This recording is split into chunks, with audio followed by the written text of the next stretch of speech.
Okie dokie artichoke. This is Obed Hernandez commentating, starting off with session 6 of Southwest Regionals, day 3. Let's get it started. This is going to be the heavy guys. See our spotters and loaders getting hyped up. First lifter of the day, starting us off, Joseph Villa. 175 kilos on the bar for the 110 kilo lifter.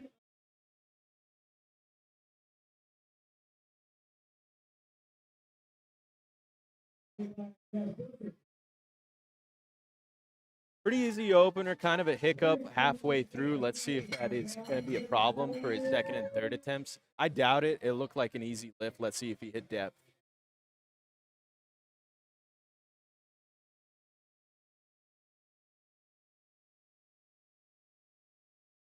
We are resorting to verbal commands, thumbs up, thumbs down, and I believe that was 3 thumbs up. I know for sure it was 2 out of 3, and again, good lift. Jose Ceja, if I'm saying that correctly, coming out with his opener of the day. First opener of the day, 413 pounds, 187 kilos at 125 kilos body weight.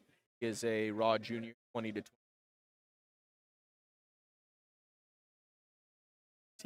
Squat command. I'm sorry, he's squatting 462 pounds at 125 kilos.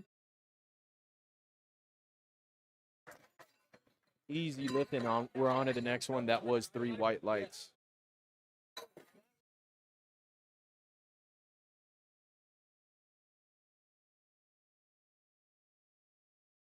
Bar is loaded for Brendan Adamson.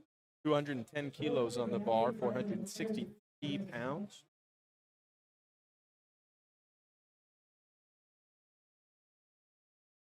Standing up very strong with the bar, very strong walkout.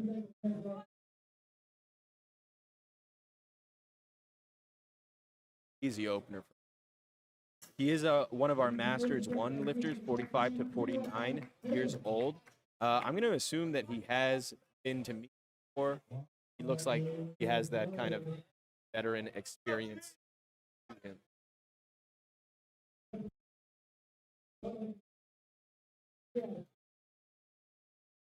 I believe that Brendan Adamson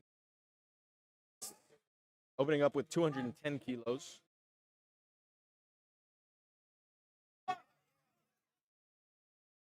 Slight hitch, not a hitch. I'm sorry, but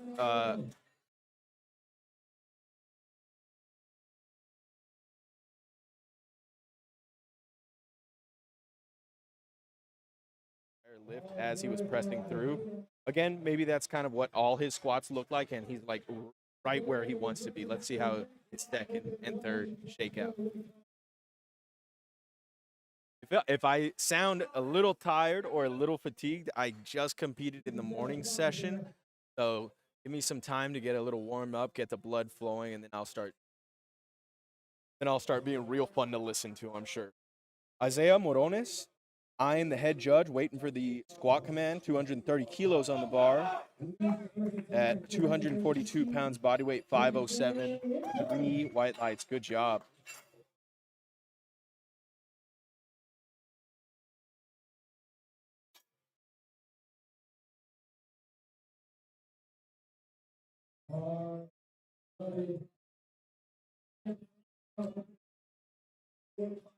Bars loaded for Justin Santos, opening up with 240 kilos, which is above 2 times body weight for his opener.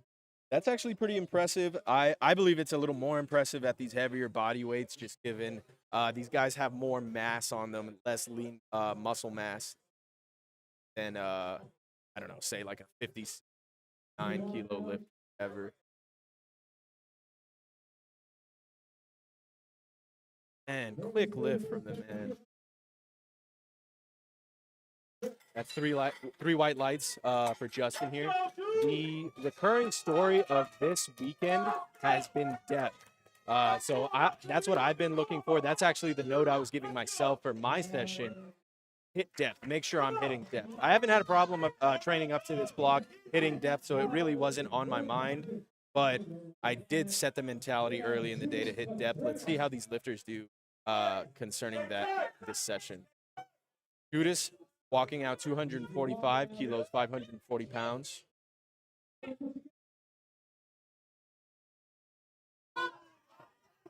And he's got that easy. He shakes a little, it seems, but that kind of just seems like something he does. I don't think it's something that's worrying him at the moment. But when I do see lifters shake, like on their openers, I immediately start thinking hydration. At least lifters that I'm responsible for, you know. I can't help but wonder how his refeed and rehydration went after those weigh-ins.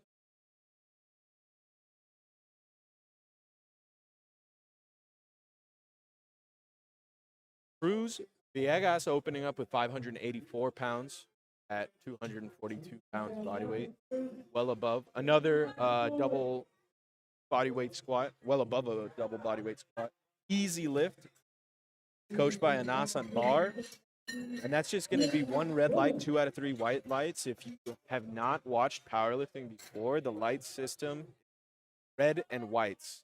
You need at least 2 white lights. Each judge has a light, I should say that. But you need at least 2 white lights or 2 judges that believe the lift was successful according to the rule book. Each red light has its own color coordination, kind of ascertain exactly why that lift missed. Off knee, incomplete lift, they jump the command, what have you. Hayden Crawley squatting 600 pounds for his opener. I think that's our first 600-pound squat of the day. Lift.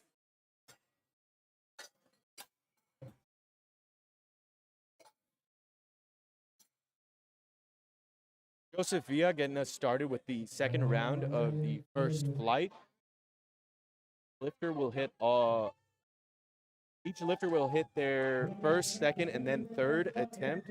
Then the next flight of lifters or next batch of lifters will get started for their first, second, and third attempts, followed by the last flight, their first, second, and third attempts, move on to bench.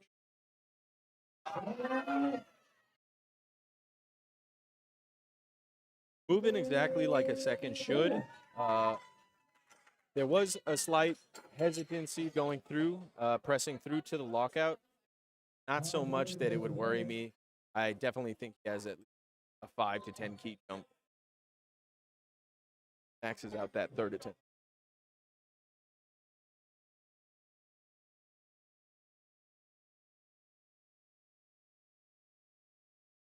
$435 on the bar for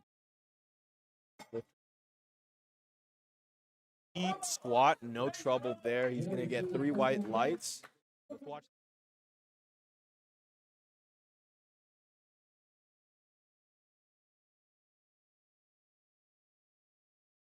Kind of rise, but he does keep his brace and upper back intact, and he does not let the weight fold him.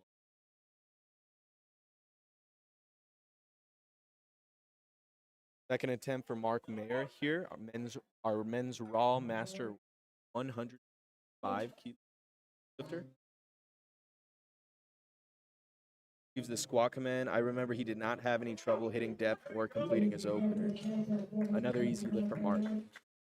He jumped 7.5 keys from his first to his second attempt. I wonder if he's going to jump another 7.5, or he's going to maybe put the pedal to the metal, something, maybe like a 10 to 12 key jump. Maybe he's taking the whole day into account and has a plan. I'm sure he does. He's serious. Brendan Adamson missed his first attempt on, I believe, a technical yellow light. Did decide to make the 27-kilo jump to his second attempt, 237 kilos. I believe he squatted that high, and he still didn't get it. So let's see.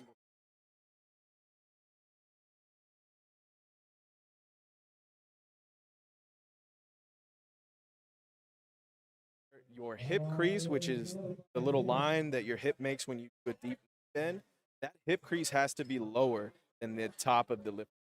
Not only did he not hit depth, but he did not complete. I hope he can lock in first and not drop the weight back down. Isaiah with a 17 key jump, 545 pounds on a 242-pound lifter.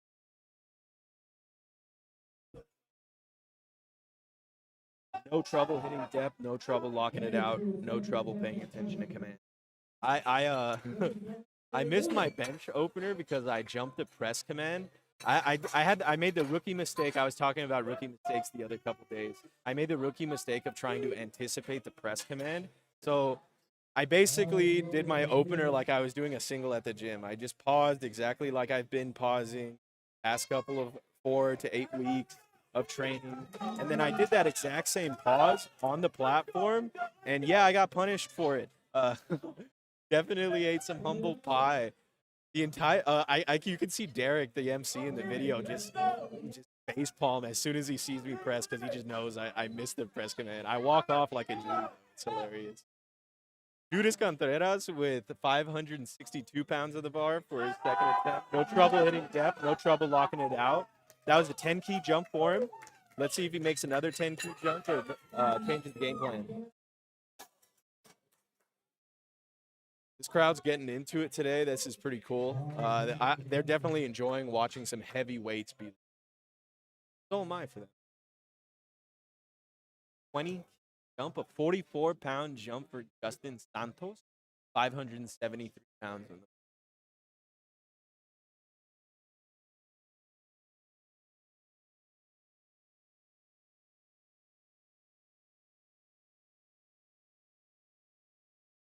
Taking his time to set up, wedge under the bar. Steve's the squat command. Hits depth. I believe he was there with these judges. We'll see.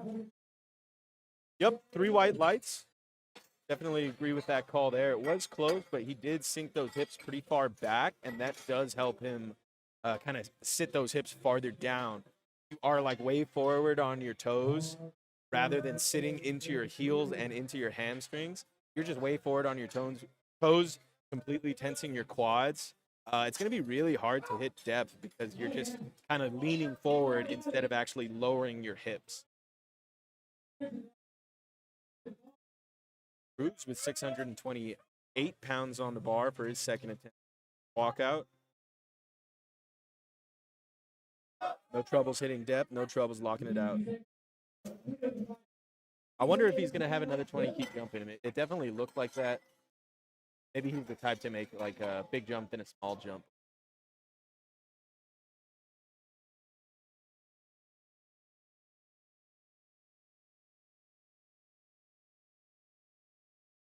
£650 on the bar for the 276-pound lifter, Hayden Crawley. He is 20 to 23 years old.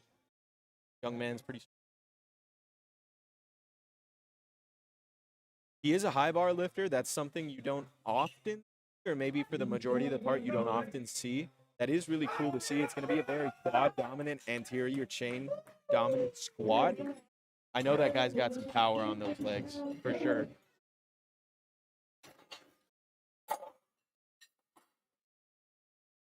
Moving back up to the third round of the first flight of session 6 here today. Joseph Villa getting ready to start us off with the last round of squats for the day.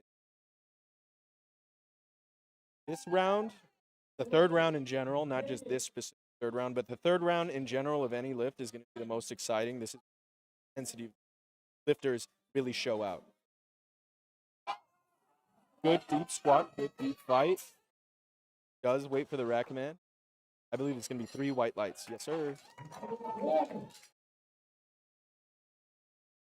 Yeah, commentating the opening round is kind of a challenge. Sometimes I'll go off topic just to fill up space. The third round it really just commentates itself. I'm just saying what I'm watching, and it's fun to say. You know? Jose sizing up the bar, making sure each side is 457 pounds on the 457 pounds on the bar. Good deep squat. Let's see if he's able to finish it, and he cannot. Watch that from the side.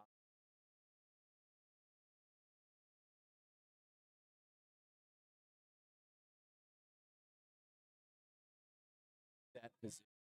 Uh, just some leg press and some weighted planks, and I think you're all right, brother.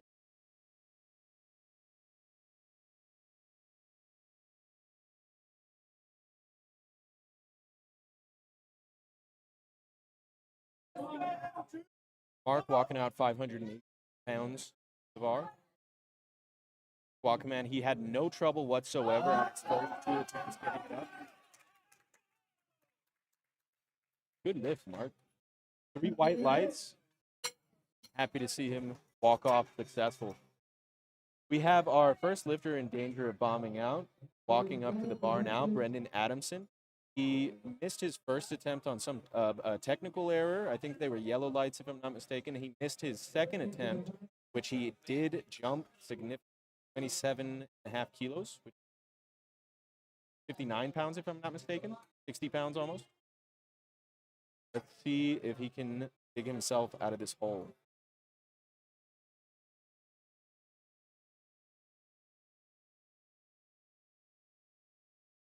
I just was notified Brendan is going to time out his last squat. Maybe he's just acquiescing current situation of bombing out in order to maybe hit a PR for bench and deadlift. He will post a 0 for the total for this not successfully complete squat. But, I mean, he's here and he's still definitely able to have fun. There's no reason he still can't have a good bench and deadlift day, you know? Definitely make sure to fix whatever had happened afterwards. A 27-kilo jump is kind of a big jump, especially for the weight he was doing before. That's like a 10% jump or something like that, I believe. Or maybe like a slightly below that. That was a big jump. I would not be surprised if like they mistakenly wrote down the wrong number. You are not able to fix a grave mistake like that after it just happened. Judas walking out 573 pounds for his third attempt, building some major tension against that bar before digging in, getting those hips under him, getting the brace set. Entire first row of the crowd is behind him, so let's see how that fares. Oh yeah, that's what's up.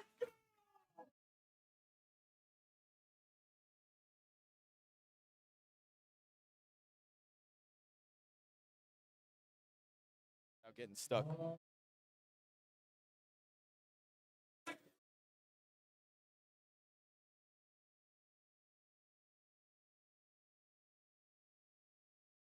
Isaiah with the 15-kilo jump, the 33-pound jump to 578 pounds. I'm actually looking at this guy, not on the screen right now, and he's like way taller than he actually is. This guy's about like 6'2", I believe.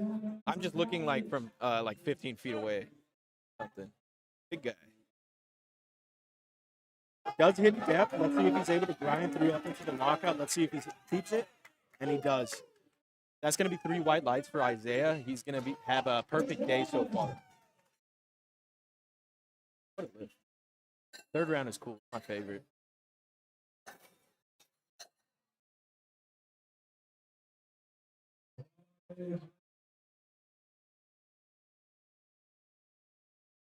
We are now officially above 600 pounds for this third round. Every lifter after Justin Santos is going to be lifting 600 plus.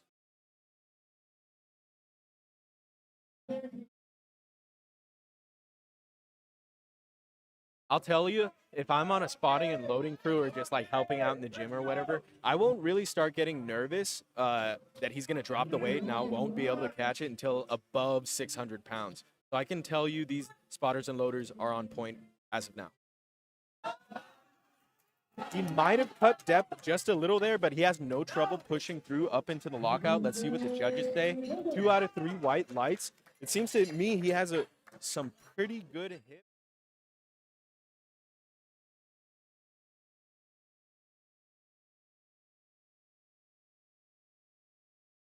Perfectly without sinking low.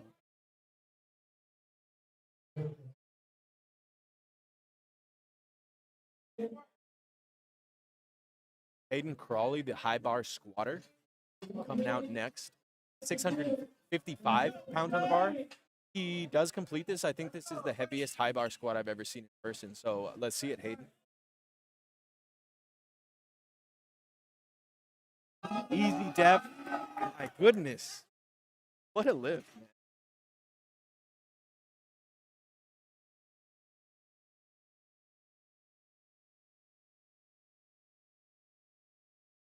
Five keys more at the very least. It seems to me he got his hips under him after he initiated the press out of the hole. He got his hips back under him at the perfect time to really push through those quads.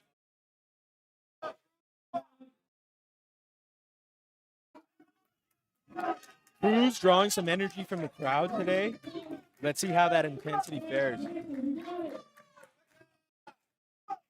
Got 300 kilos on the bar at the moment, 661 pounds for the 242-pound lifter. No trouble walking it out. No trouble walking it out on his first 2 attempts either. Wow, man. He almost like paused that. I'm going to watch that again.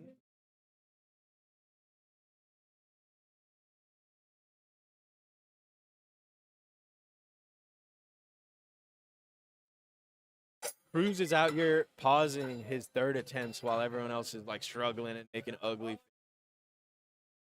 I bet he did it for all the girls in the crowd.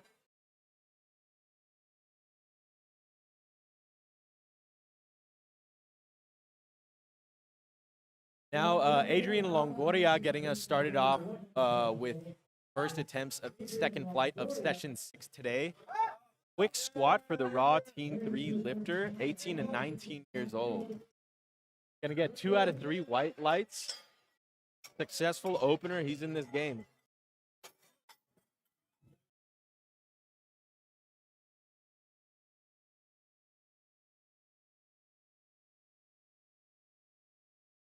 Bars loaded for Colton Mills. Another of our teen lifters, Teen 2, 16 to 17-year-old Colton Mills, squatting 429 pounds for the day.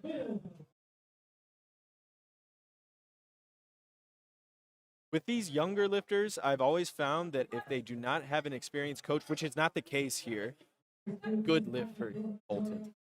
Definitely hit depth there. Yes, which is not the case here. I know his coach. He is very experienced. He is very knowledgeable. But I have found that biggest bugaboo with these teen lifters is maybe them not having an experienced enough handler that doesn't really have knowledge over the game like an experienced handler should and would.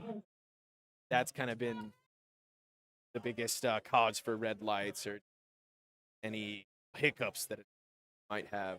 But this Southwest region is packed with pretty experienced people. So Tyler with 507 pounds on the bar, squats to depth, gets to the lockout, no problem.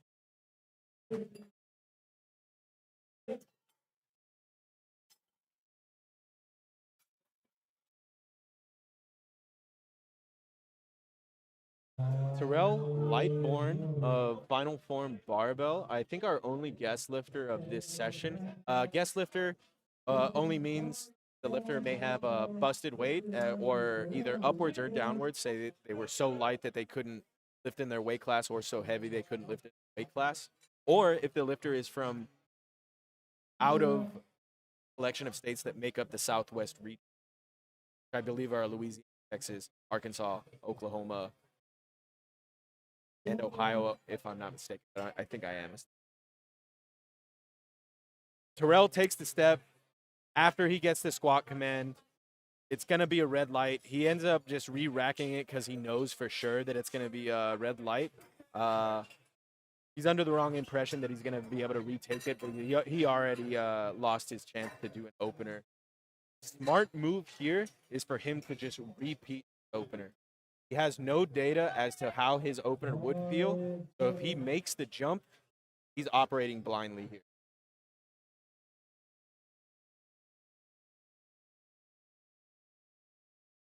Member of the grand jury is coming over and talking to Terrell. I think he is agreeing with the head judge's red light.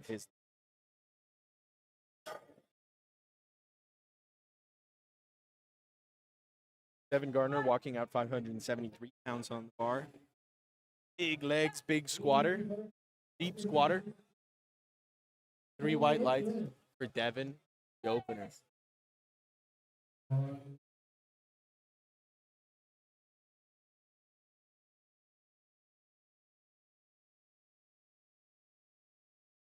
Quads like Claudio Munoz, walking out 573 pounds for his opener. I'm always happy to see this guy to meet. His vibe is positive.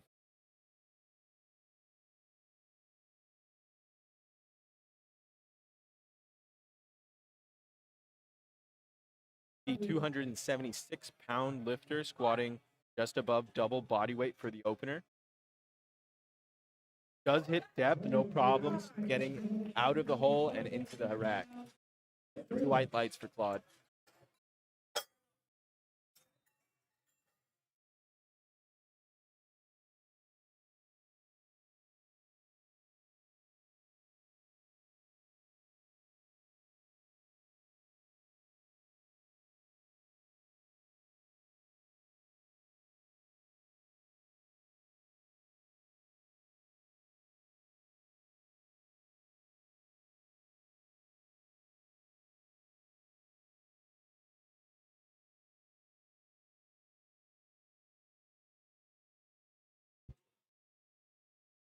I'm not super tall myself. I'm not like a short king. I'd say I think I'm average height. I'm not going to say how tall I am. But I would say tall lifters are my least favorite to spot on squat. Let's see Garrett here. He lifts 617 pounds on the bar. Yeah, 3 white lights, absolutely. Yeah, spotting tall lifters makes me nervous, man, because like no matter what, if they drop it, I'm gonna have to catch it with some airtime, you know, unless they like drop it right in the middle, like right at the bottom of the hole. But yeah, man, that's like a nightmare. These spotters, pretty professional. I think they've had one kind of nasty drop this entire weekend. That's not ideal, but it's also not the worst I've ever seen. Larry Mike walking out 622 pounds on the bar from Louisiana Legends Athletics in the male all open class, 125 kilos.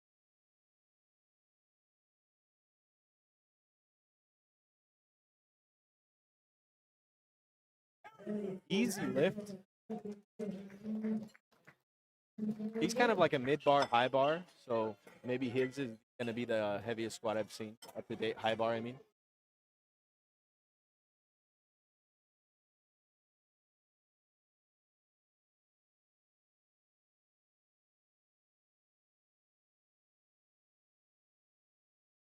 Rocky Jr. opening up with a 650 pounds on the bar. It's always mind-boggling to bigger guys. I'm a very light 100 kilo lifter, so it's always mind-boggling to 110, 125, 125 plus lift opener opening up. I have not even that raw. Going to be a question of depth. I can't really see from the front angle, and he does get 2 out of 3 white lights. Only 1 red light on the left side judge. His left side judge, the camera's right side judge.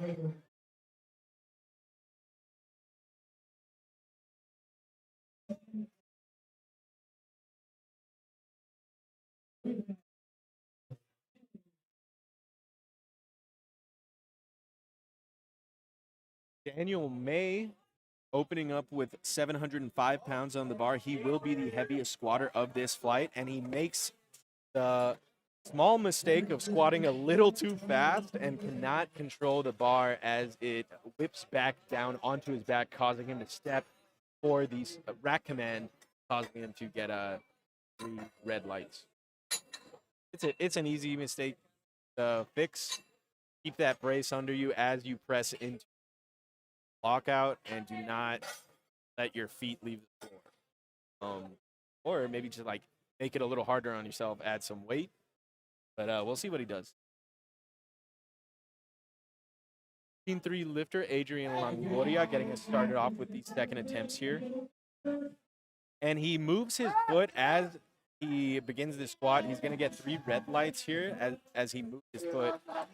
Looks like one of the judges, the far judge, did not see that foot move, which I don't blame him for.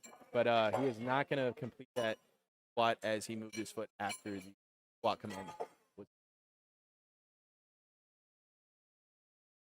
Second round of lifts is going to be pretty important for these lifters because this is the round that determines what their third round goals are, whether that is to hit that hopeful plan A PR they were hoping to hit all training block, whether they're going to have to like repeat their second, or if they already had to repeat their first opener, that third is going to be a little less than they were hoping for. Let's see how Colton does. Does listen to his commands, does squat successfully, is able to secure the 12 kilogram jump. Let's see if he's got another 12 kilos in him.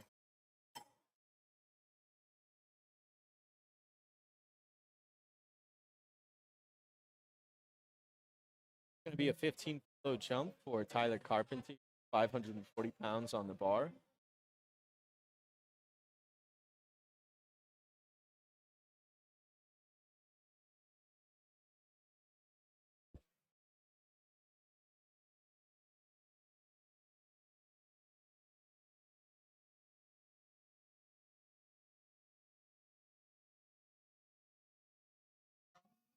Deep squat for Tyler. I'm going to watch that from the side.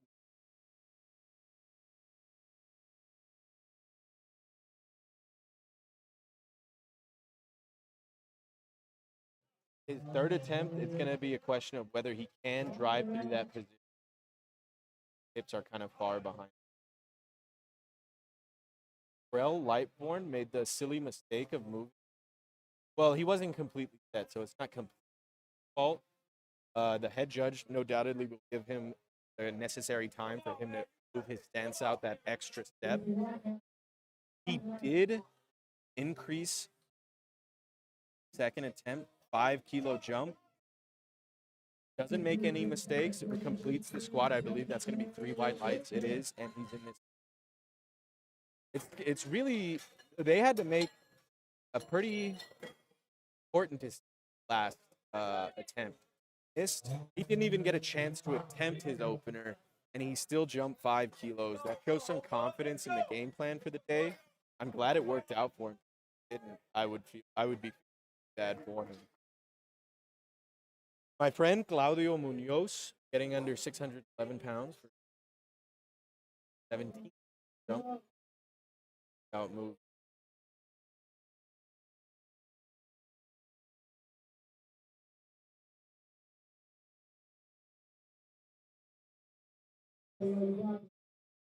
Looks up to the judge, notifying that he is ready.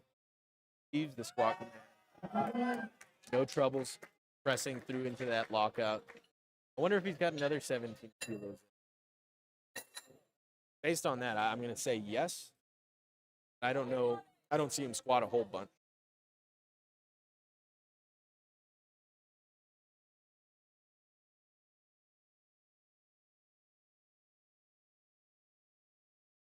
Devin Gardner with the 20 kilo jump up to 617 pounds.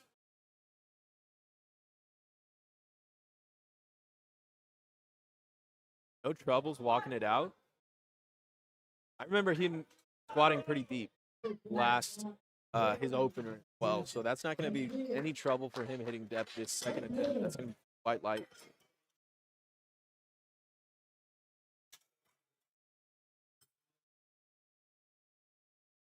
Receiving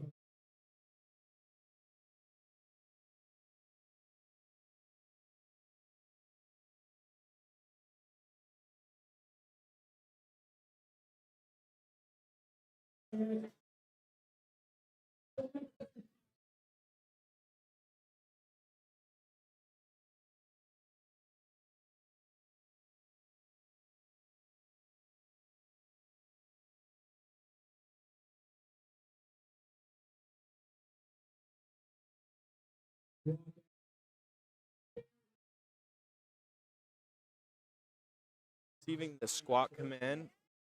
Good deep squat. Kind of an uneven lockout in the hips, but it's no problem. 2 out of 3 white lights. That's going to be a red colored red light on his right side, our left.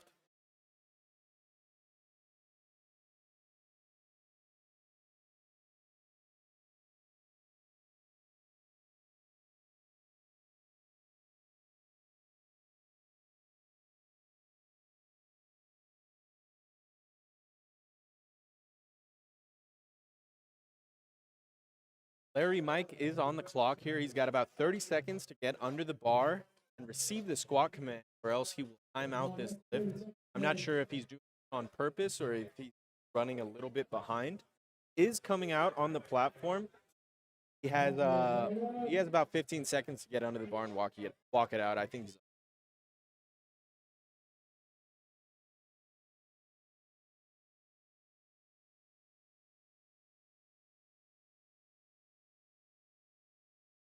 favoring his right leg. He is able to squat into the hole out of it, no problem. Definitely hit depth. It's going to be a 2 out of 3 white lights.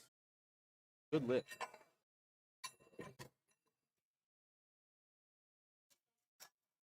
He did make a 12-kilo jump from his first to his second. For this heavy of a weight class and this heavy of openers, I wonder if that was always the plan, to open somewhat heavy and make small jumps, or if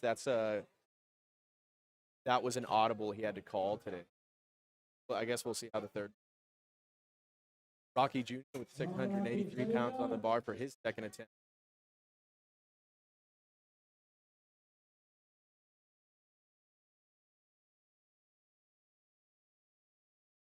Walk out for the.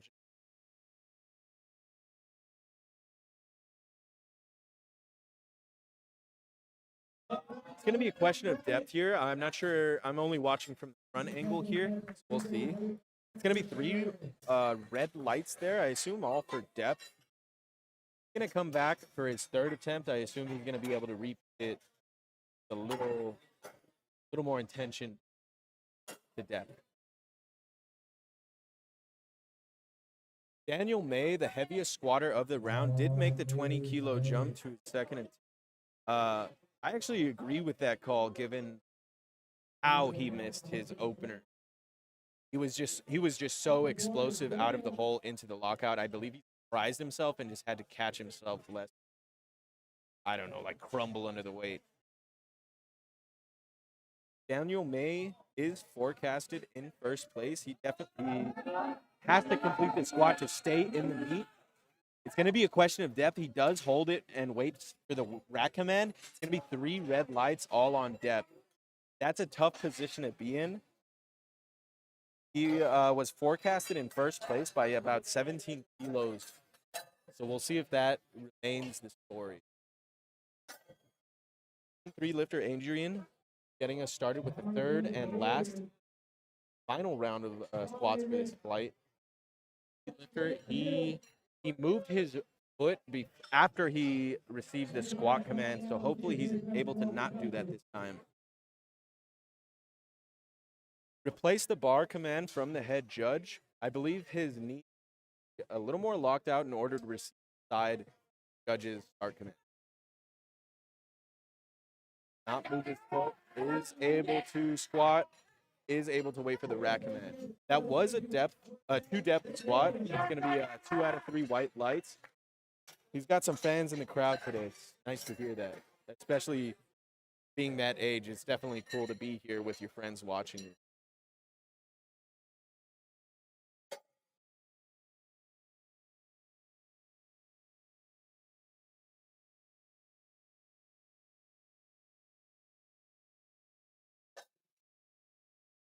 I can hear one of the grand jury talking to the table, of course, about Daniel May's last lift, I believe, might have been misloaded. Uh, they are using the word reload would be indicative of him being granted an extra lift at the end of the round, hopefully giving him another chance to stay in this. He cannot go lower than his opener or his last attempted, last selected. Colton Mills fighting against 490 pounds. Oh, man, he just got a little bit too far back with his hips.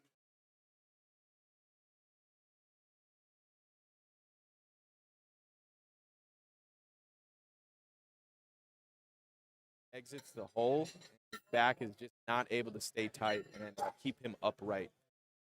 I would recommend some hamstring work and probably some back work. Back work is always the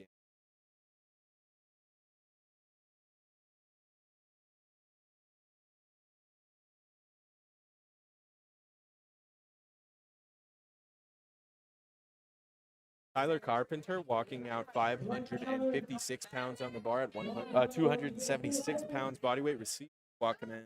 Let's see if he's able to keep his hips under him. He is not able to push through that position. Same as the last lifter. Watch it from the side and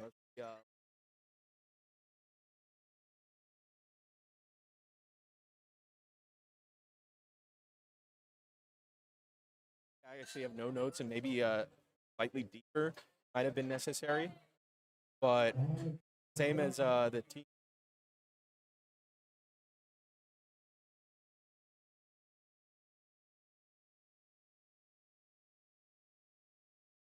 I would also recommend some hamstring work, but definitely more back work and core work. Hamstring. Terrell Lightbourne still is in this meet. He made the 20-kilo jump to his third attempt. Looking at the numbers on his attempt sheet, it looks like this was kind of maybe supposed to be his planned second attempt. Receives the squat command. His depth. It seems to be kind of like an aggressive second attempt. Maybe he was originally planning something like 260 to 265 for his second attempt. And that was kind of like a makeshift third.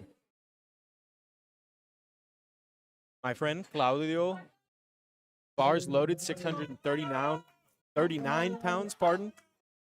This is going to be the cherry on top for Claudio. If he does get this lift, he's going to have 3 successful squats for the day.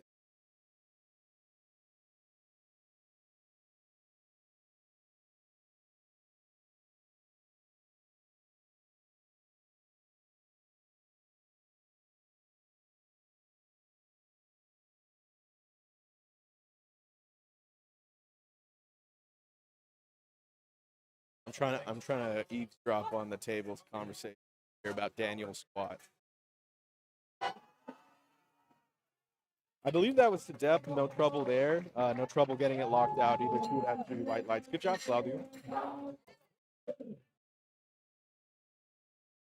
me giving him.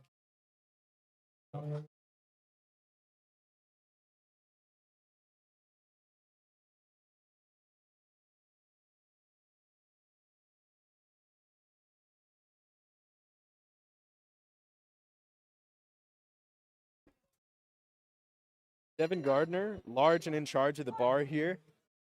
644 pounds on the bar. I'm not sure if he hit depth there, but he is not able to complete the squat. Let's watch that.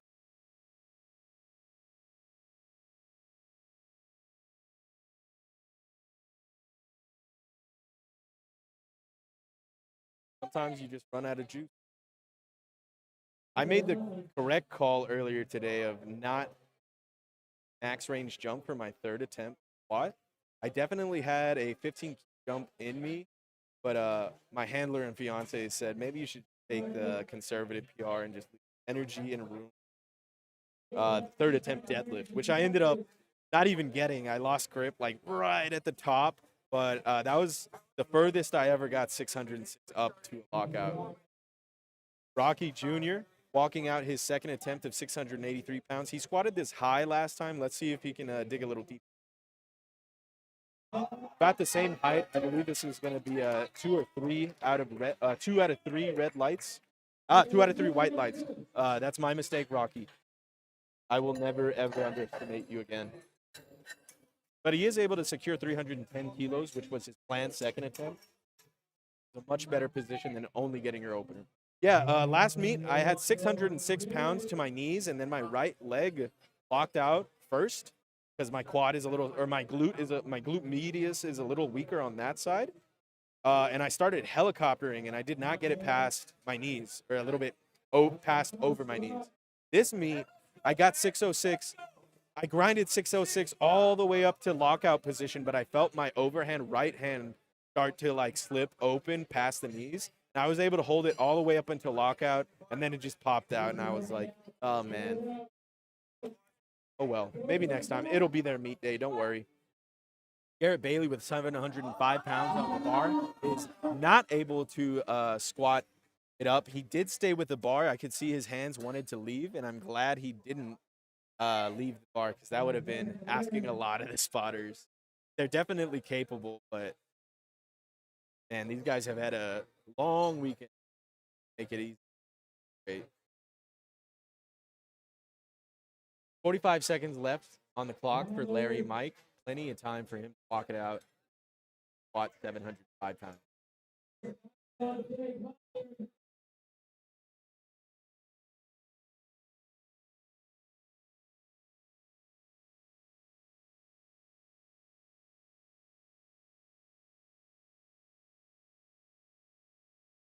This is a 25 kilo jump. His first jump was a 12 kilo jump. So he went 12 and then 25. Let's see if it works out. It's going to be a tough luck for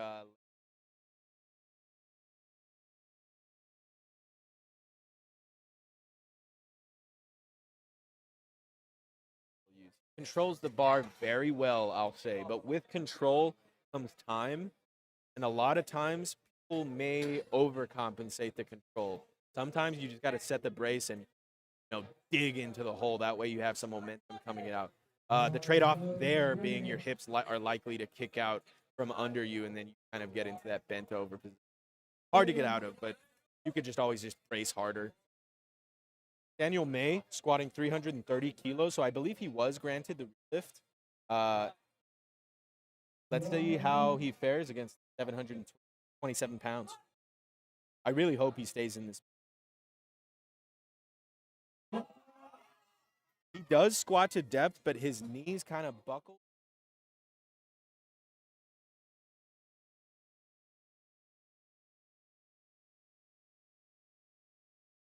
Something he could have avoided, or if it hurt, God, I hope not.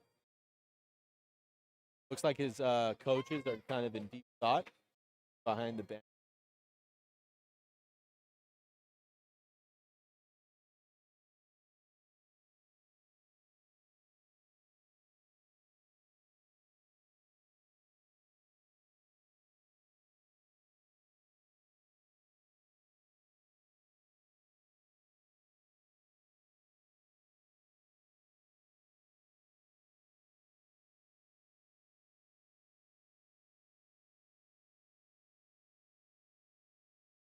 I've been notified that Daniel May does have a lift on the stack.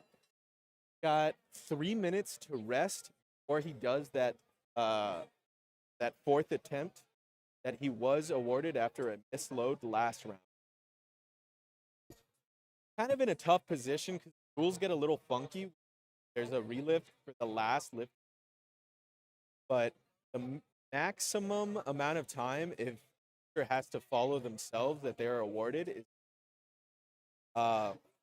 table's definitely going to be those 3 minutes. They're probably going to start the clock a little late and then give them plenty of time to like get set for that next, because man, having to follow yourself for such an lift just like that third, and especially to stay in this, Daniel's going to have to really show his character here.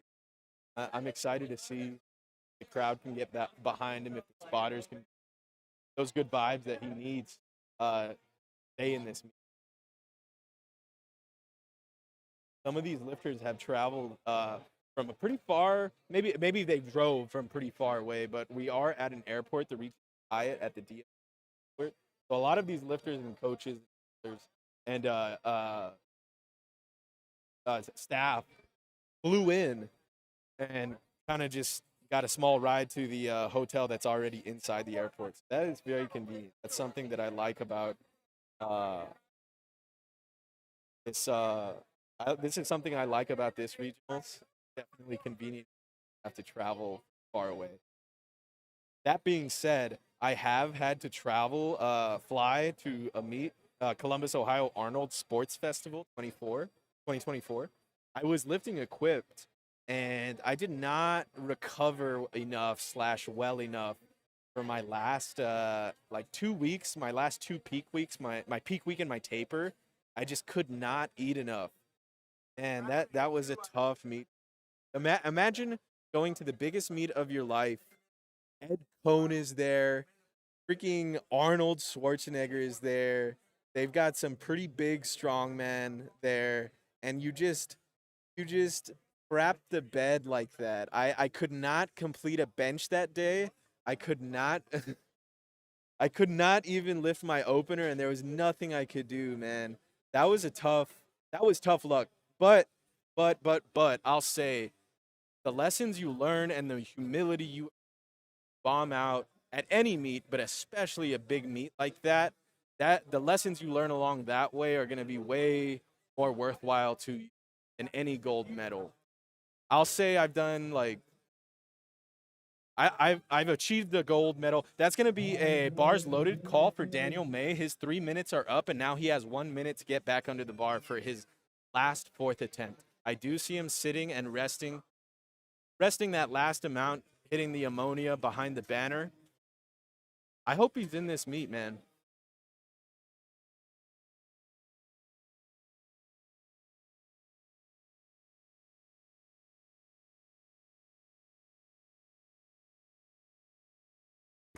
Crowd is getting behind Daniel, definitely giving him some energy today. I hope it makes it so that way he can stay in this. Repeating 330 kilos, he had a slight hitch in the hole, a slight little buckle in his hips. Let's see if he's able to address that this. Taking a lot of time under the bar. Not a good sign for his levels. Replace the bar command. This might be that is a times up command for Daniel May. Takes slightly too long to get under the bar and get the squat command. Spotters and loaders are doing a good job getting us set up for the first round of the last flight of the day. They're ready to rest. That's how you know they are ready to start moving fast.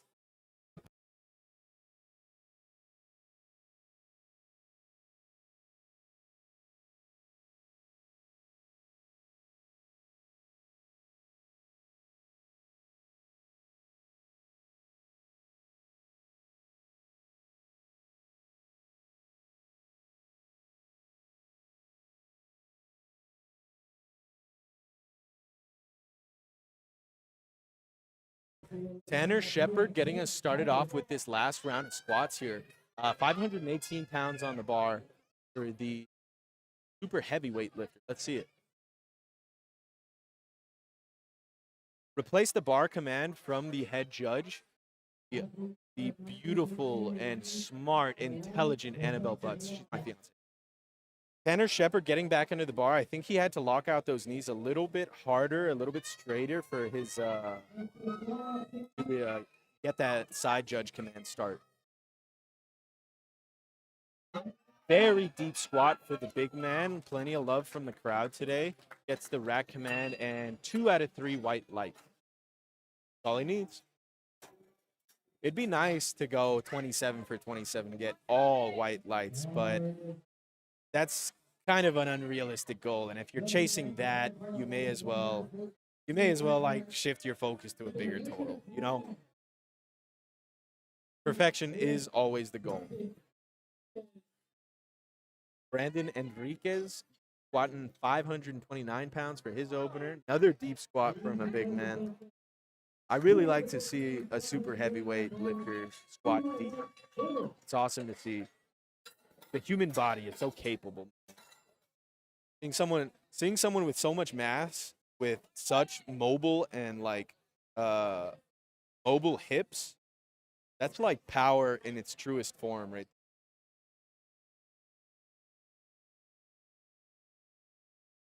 Men's Raw Junior lifter Ray Trevino getting us started off with 551 pounds for his opener. Ray is in the junior class, so he's 20 to 23 years old. 308-pound weight class. I'm going to replay that from the side. It looks like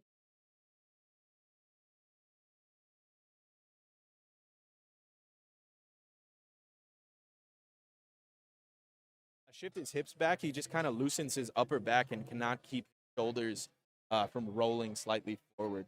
It obviously wasn't a problem for his opener, but does have two heavier attempts today. So we'll see. Cesar Coronado with 584 pounds on the bar. It seems like he's got a lot of love in the crowd. Maybe a whole bunch of people see him, or maybe he's just very, like popular at hotels.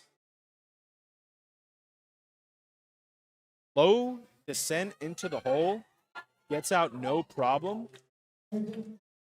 One thing I'll say about slow and controlled squatters, he actually did not get that lift. He has 2 out of 3 yellow red lights.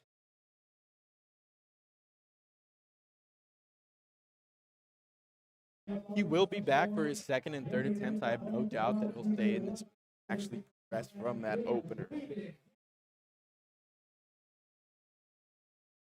I'm gonna say it. I like Brandon Jackson's vibe. He did some color coordination today, so that is pretty fly. However, oh man, his glasses fell off. All right, it's okay. JP's got him. Hopefully he doesn't squat by side or anything. Maybe he can squat this one by smell.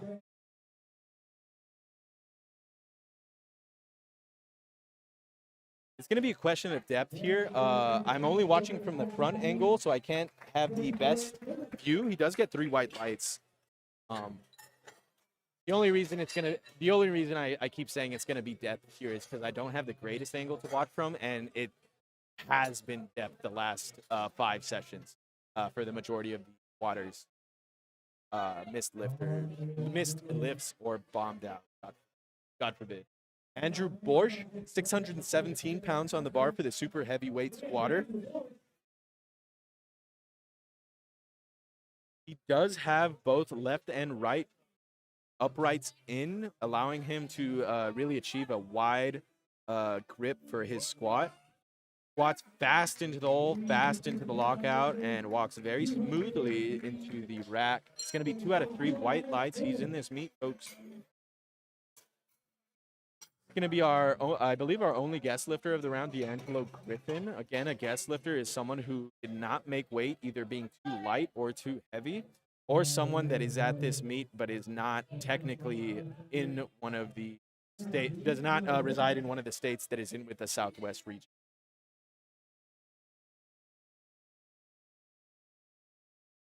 D'Angelo opening up with 633 pounds, 634 pounds. Receives the squat command. Deep squat. No problems for D'Angelo. 3 white lights.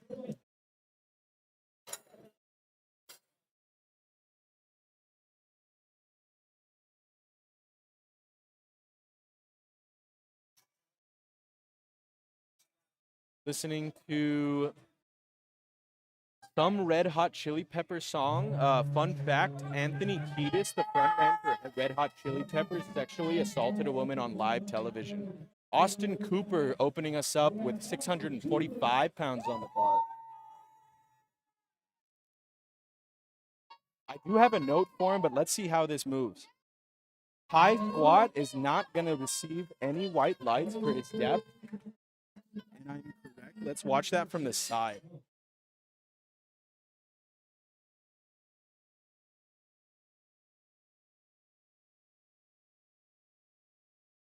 Address that in his training cycle next. Hopefully he can address his depth in this next step. My friend Travis Schuss opening up with 650 pounds. I believe he pronounces it Schaus. So if I mess that up, my bad, Travi. I remember meeting Travis several years ago, I think even before COVID happened, and he's always been rocking this green hair. He's always been so unique. That's always been so unique to me. This guy's vibe is awesome. Deep squat from Travis. No problems locking it out. Yeah, that's gonna be 3 white lights from Travis, and he's been doing this a while, man. I've seen him at meets well before I started competing at the collegiate level.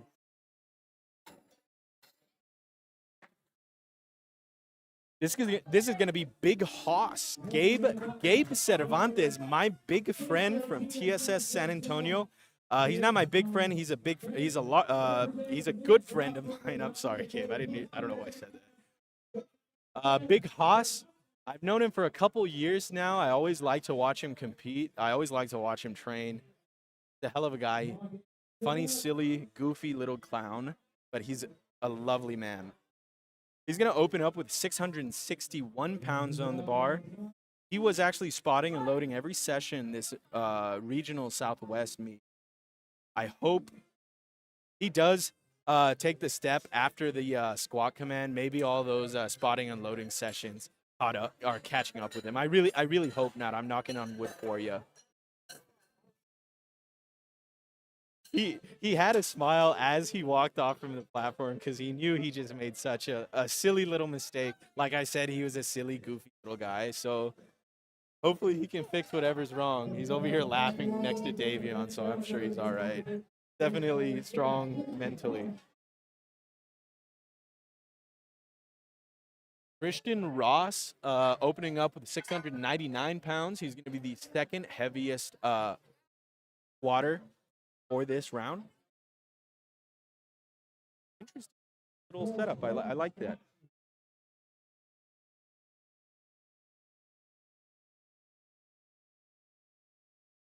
Does squat it to depth, has no troubles locking it out, receives the rack command. I believe it's going to be 3 white lights here. 2 white lights, 1 red light on his left hand side. So I assume that's going to be like his hip, maybe just being that hip being a little more anteriorly shifted anteriorly and just squatting a little too high on that side. Philip Sarkis, my friend from Lebanon, opening up with the heaviest squat of the meet of the entire weekend with 793 pounds. He's getting hyped up. He told me, he's like, just remember my name. I'm going to put on a show for you. I said, hell yeah. This guy's tall, man. I hope these spotters. Max O'Reilly's looking at me. He's like, oh, God. Off screen, but. He does favor one of his hips as he walks it out. It seems his left quad's a little bigger, maybe. We'll see if it's going to be depth. He has no trouble squatting it. It's going to be 2 red lights on the sides. He seems to not know that he does not have the lift, which is totally okay.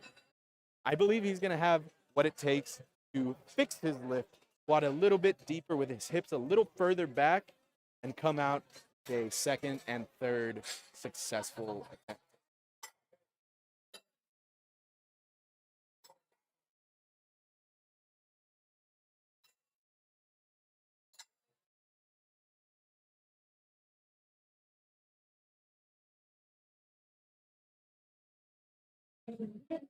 Tanner Shepard getting us started off with the second round of squats for the final squat flight of the day. 551 pounds on the bar for the 308 plus pound lifter. He did have to replace the bar on his opener for soft knees. Not a problem this time around. Let's see if he can squat. Definitely deep enough. Definitely gets it locked out. Definitely waits for the rack command. Definitely going to be 3 white lights. Good job, Tanner.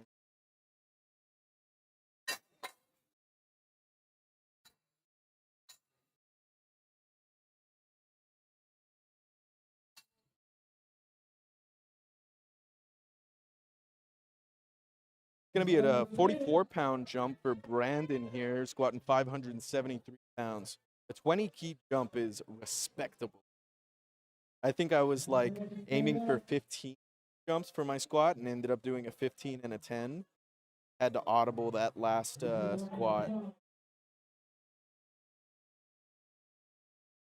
I remember he did squat pretty deep last time as well, just the same as this one.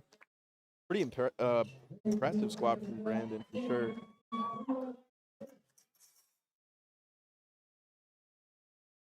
Going to be one of our only junior lifters in the flight coming up next, Ray Trevino. It's really cool. He's squatting in this heavy flight at this age. I'm very excited to see what he can do once he graduates out of junior open weight class into the open age division.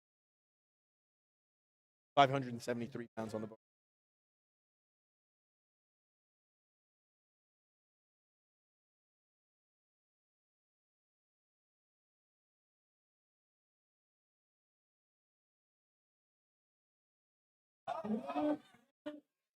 Yeah, this was the lifter that actually, yeah, I remember his opener now.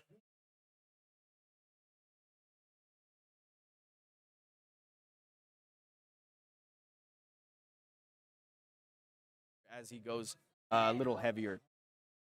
That being said, he's probably very aware of this style of squat that he has and chooses to do it consciously for some reason or another. I'm not his coach. I'm definitely some guy who squats way less than him. 275 kilos on the bar for Cesar Coronado. He did miss his first attempt, I believe, on technicality. The only reason I say that, I do not remember. The only reason I say that is because I doubt he would have jumped 10 kilos if he truly failed last rep. Replace the bar command from the beautiful Annabelle Butts, head judge. I believe it was soft knees, if I'm not mistaken. Got plenty of time to receive that squat command. Let's see if he got shaken up mentally. Does receive the squat command with time to spare. Definitely deep enough. Definitely a completed lift. It's going to be 3 white lights here. 2 white lights, pardon me. He's in this meet. That's all that matters. He's got one more attempt to really showcase his strength from this past training block. I hope he can really make use of it.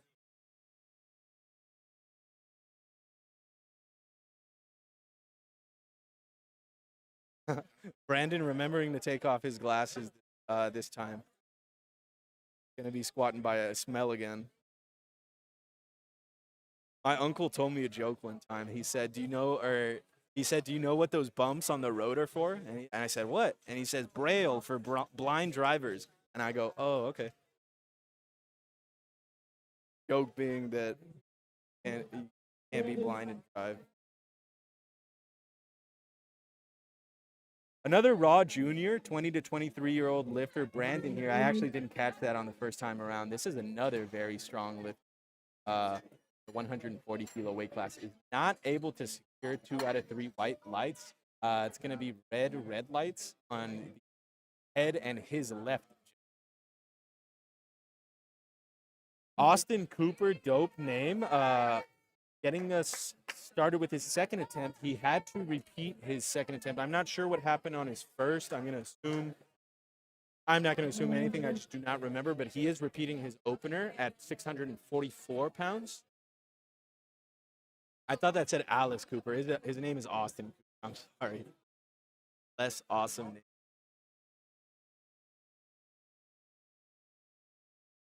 name. I think he truly failed his opener, if I'm remembering.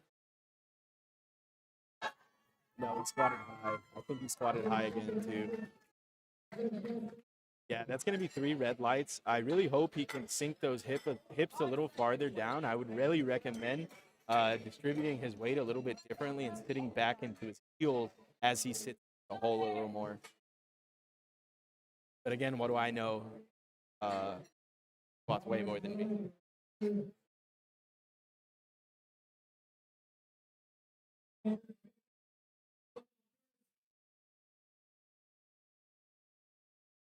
We're starting to see some pretty heavy squats here.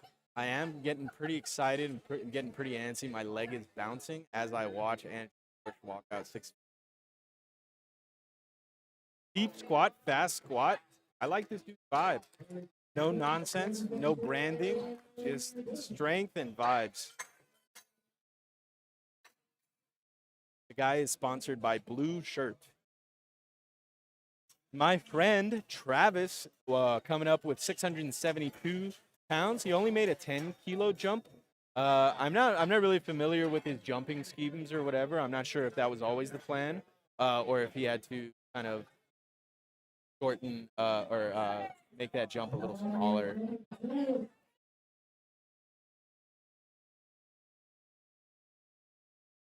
Travis walking up to the bar like he has done a million times before. This guy looks so comfortable on the platform under the bar.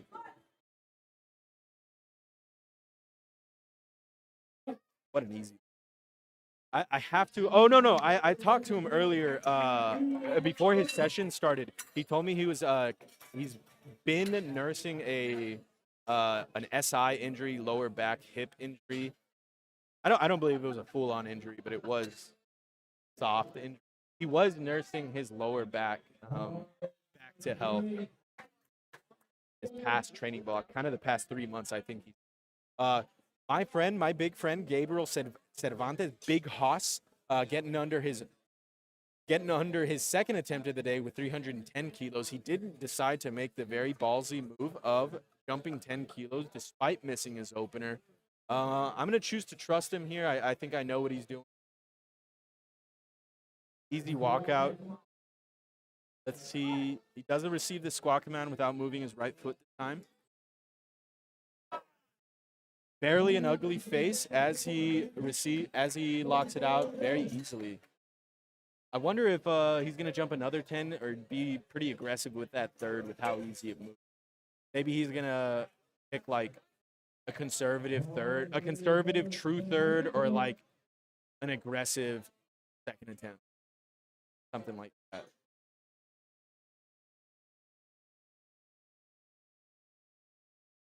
D'Angelo Griffin with the 22-kilo jump to 683 pounds. One of our guest lifters, white, deep squat, fast squat. Going to be 3 white lights, I believe. Yep. Easy squat for D'Angelo.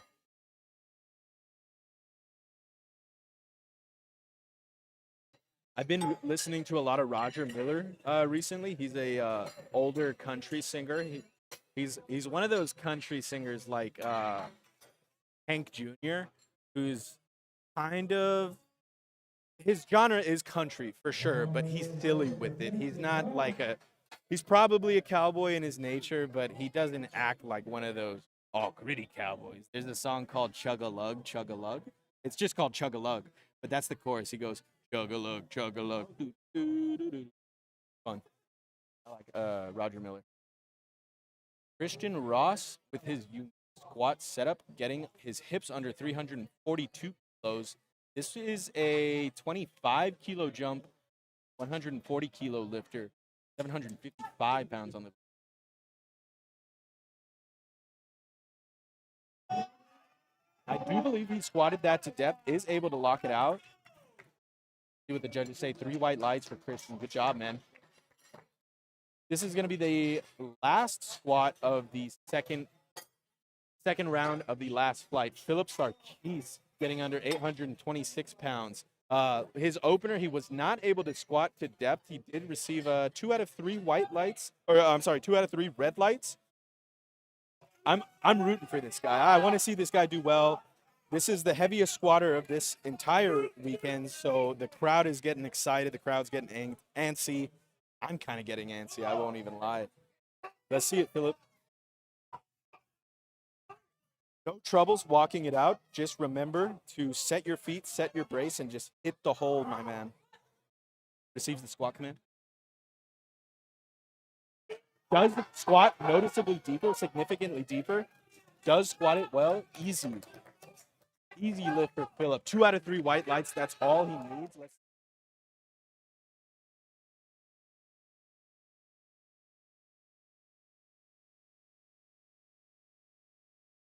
I wonder what they fed that guy when he was a kid. Elephant milk.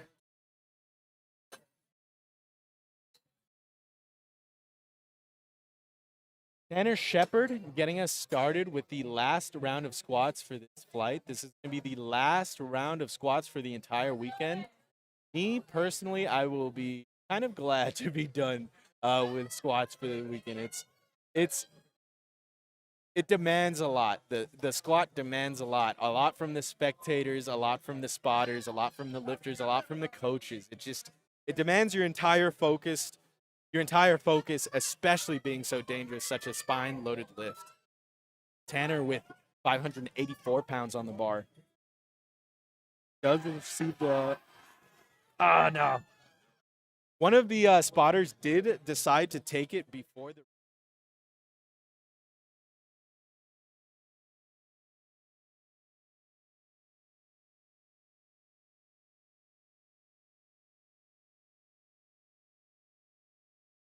The lifter has no case for a relift as the bar was bound to be failed with unsuccessful. Ray, 20 to 23-year-old, sizing up 595 pounds on the bar. He made uniform jumps, 10, 10, 250, 260, 270. That tells me he had a plan and is now sticking to it.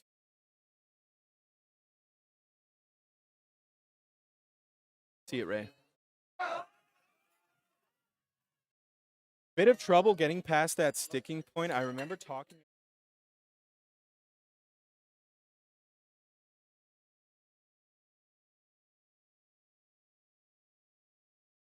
And it was like not enough drive out of the legs. Only time will tell. And if I am sorry, and if I am wrong, my bad, Ray. I meant no disrespect.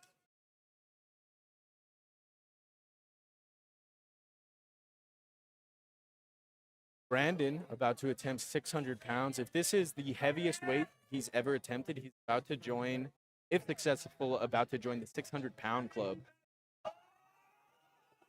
No trouble whatsoever. Do not step out. All right, he waits for the rack command, successfully completing 600. Oh, man. I like his vibe. Hell yeah.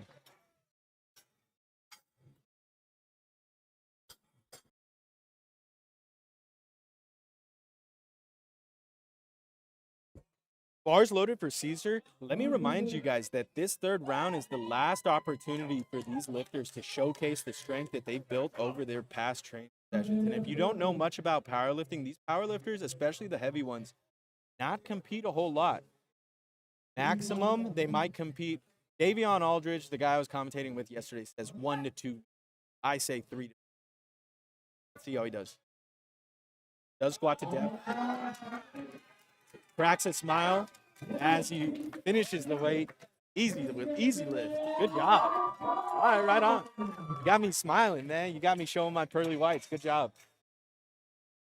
Yeah, so these lifters, they train only for a couple of opportunities a year. And really, it's 3 opportunities each lift to either execute or fail. Today, he executed. I was happy to see that.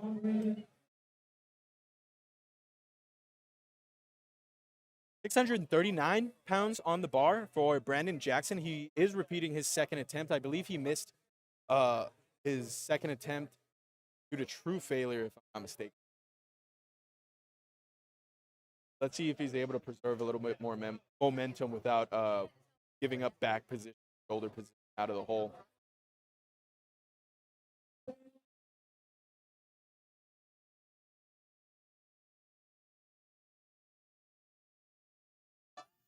No problem. It's going to be, let's see depth.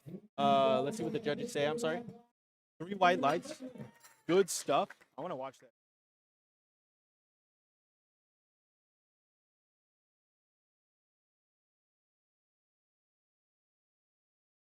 Austin Cooper is on the verge of bombing out. He's getting some love from the spotters and loaders. He has to hit depth, and he has to squat this successfully, or he will post a 0 total. He's still definitely welcome to complete the meet. He just will not post a total to the USAPL database. Hit depth. Come on, Austin. Good squat. I believe he hit depth. If not, he definitely squatted significantly lower. He is in the meet. He's got 3 white lights.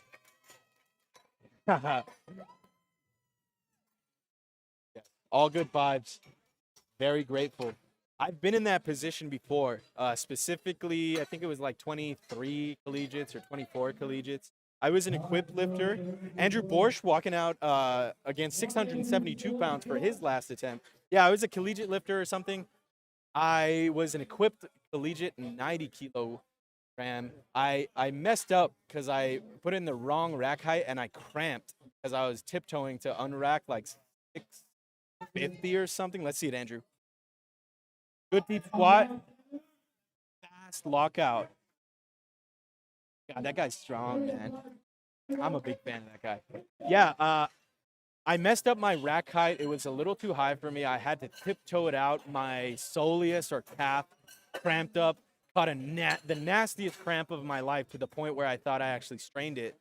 I just was not able to root very well for my first and second and third attempts, which I had to repeat 3 times. I missed my first 2 and had the longest grind of my life for that third attempt squat. I was squatting my opener. I needed this to stay in the meet, and I got it. I had to end up opening raw for my bench, but we don't talk about that.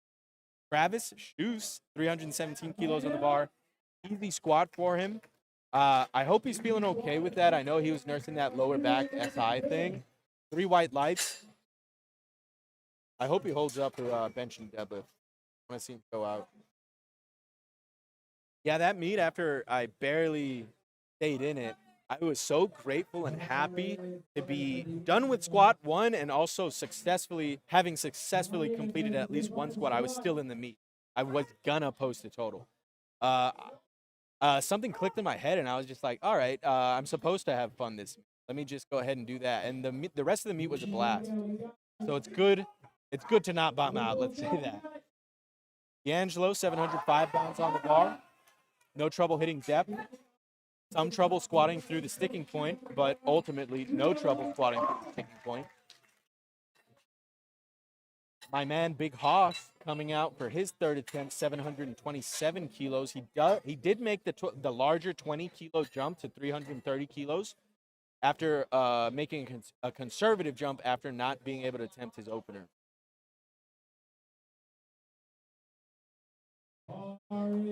Getting ready to walk out. This man supplies his own intensity. I don't think he sniffs ammonia.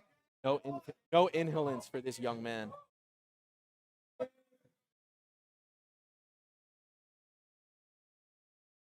As I said, Big Hoss, Big Gabe's been spotting and loading almost every session, if not every session before his meet here. The guy's a different kind of tough, man. PSS type of tough.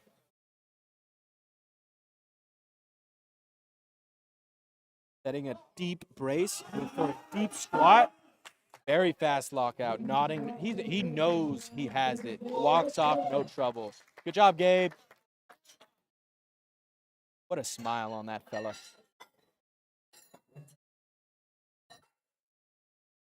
Going to be Christian Ross and Philip Sarkis finishing out our squats for the day. 777 pounds on the bar for Big Christian. Walking out with some fire in his eyes. If it was me and him on the Oklahoma drill, I would give it my best shot, but I don't think I'd do well.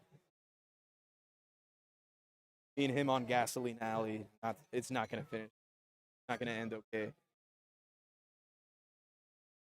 He'd make the 10-kilo jump after jumping 25 kilos from his opener to second.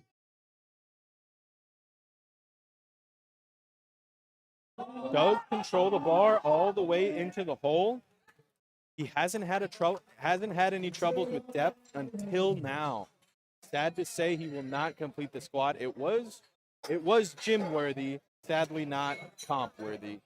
We do have 3 national judges judging this session, so you really can't get away with much of anything with these judges, under these judges' watchful eye. Philip Sarkis with an American record attempt coming out with 381.5 kilos, 841 pounds. They busted out the chips, the fraction plates for this attempt here.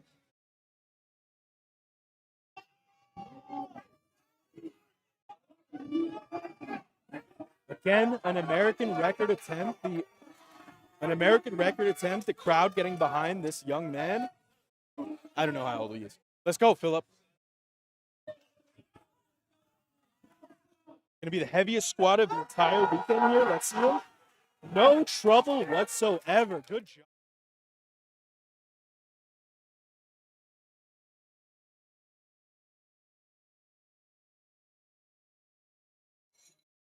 It seems to be a little high. He's gonna go talk to the grand jury and see what's up. He is still in this meet. He is still gonna finish out bench and deadlift.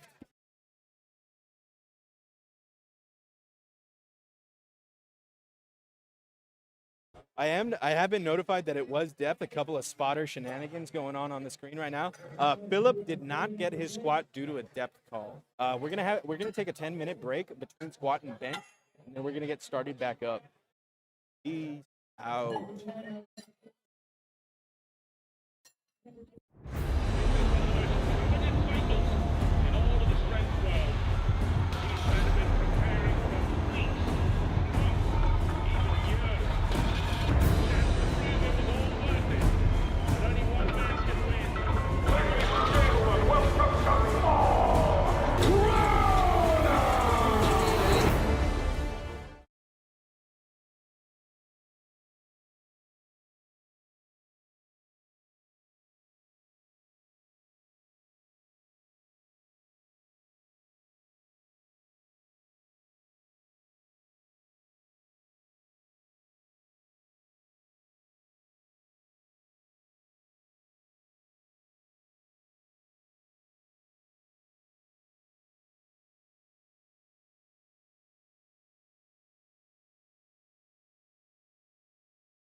Joseph, yeah, getting us started with the first round of bench for this first flight of the last session of Southwest 5 pound, or I'm sorry, the 42 pound.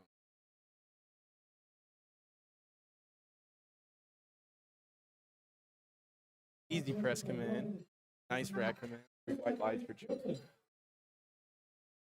Yeah, I struggle to commentate with these openers because I mean, in the ideal scenario, everyone gets it very easily.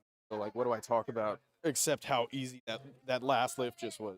So I'm probably not going to repeat myself in that fashion a whole bunch this opening round.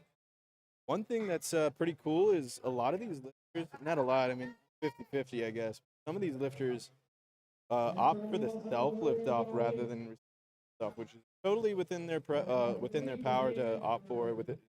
Personal preference. Talking to Davion a little bit about like his preferences. He is a self lift guy. He's saying it's more of like basically a chance to eliminate one more variable from the day. You know, whether you get a good or a bad lift off. If you're always doing self lift offs and are good at it and not injured or not dealing with issues, that a self lift off is a really good way to kind of just make bench a little more consistent.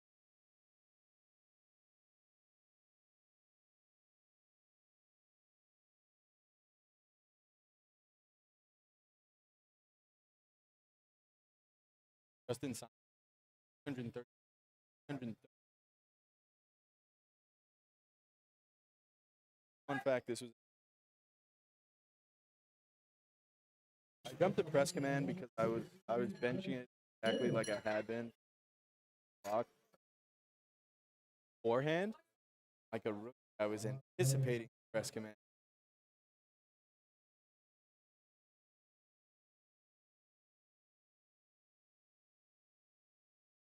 Mark Mayer getting started with his masters.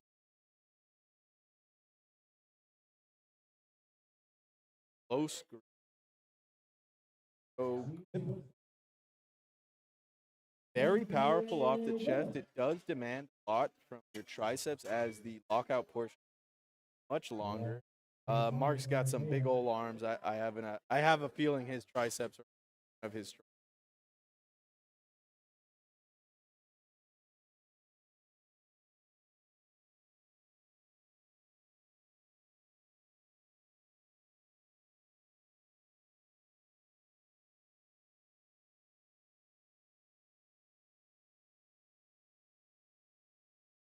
336-pound opener for Isaiah Morones. I'm going to guesstimate the average jump for attempt selection is going to be 10 to 50 kilos. I think anything lower than that for the class is going to be kind of, I don't want to say a waste, but given that if you started with the correct open, have room enough to make big or small jumps, average jump. Easy opener for Cruz at 347 pounds, 157.5 kilos.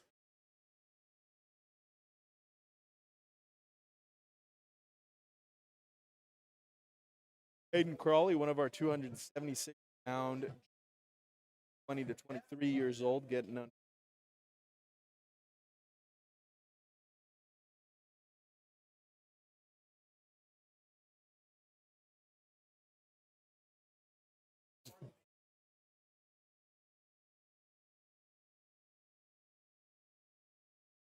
No riffraffs for Hayden, no trouble whatsoever. Beating that opener, white lights. We are now officially above 400 for the rest of the flight, or for the rest of the round, I should say. Judas Contreras coming out with his opener, 402 pounds.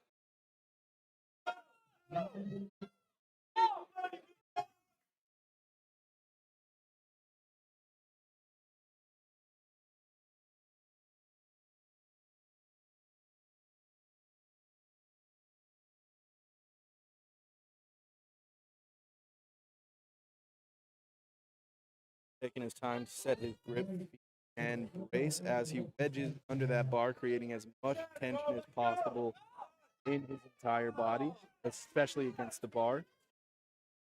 Does receive our command.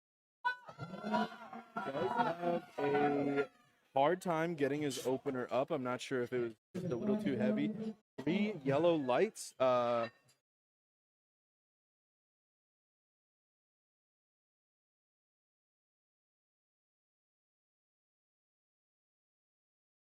Cannot go lower than his opener for next attempts and jump if he wanted to. That's not really a good idea.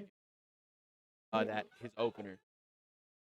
Sometimes the squat just takes it out of you to the point where you cannot recover fast for that bench. And I've always made it a point, especially the last couple of meets, force feed after I squat, no matter if I'm hungry or not, because that's going to be the fuel for the deadlift set. I have to eat early enough, especially if it's a complex carb setup. 110 kilos for our second attempt bench of the day. He's 42 for Joseph. Yeah, good job, Joseph. Yeah, I've started to make the conscious effort to eat more than I feel like I should after bench, because that's the time to bloat yourself. Don't want to be so fat, like so full that you're feeling like you're gonna vomit on the platform, but you do want to feel that way for bench, or at least I like to feel that way for, because I don't know, that stomach gets a little bigger. That's not really the biggest concern. I would just rather feel fed for my deadlift rather than be digesting. It's gonna be a 7-kilo jump for Jose Ceja. It's gonna be 3 white lights for Jose. Good job.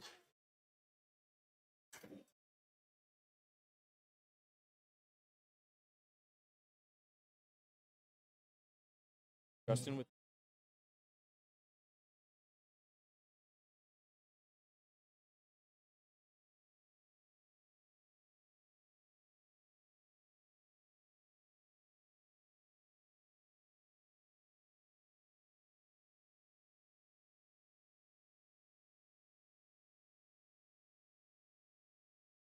good press for Justin. It's gonna be 3 white lights. If you're a fan of football, NFL, or college, I can kind of make the analogy here that the second attempt is kind of like the second and third quarter of a football game, in that it's like the meat and the majority of thinking and events, good and bad stuff, kind of happen throughout those half of the middle half of the game, middle third of the game. Similar story here with powerlifting. Pretty good press from Isaiah. Slow but steady. Gets the rack command and 3 white lights. Yeah, good job, Isaiah. The middle attempt is going to tell you a lot about the opener and the third. If you see someone barely get their second, like it's a struggle, and you can kind of infer that their first attempt probably didn't really go according to plan, and if it did, maybe their recovery or reach after weighing, that second attempt moved like dog water you can imagine. They're probably not going to take a third attempt, or if they are, not going to be the weight they want. Big tricep Mark Mayer with 364 pounds successfully completed for his second attempt.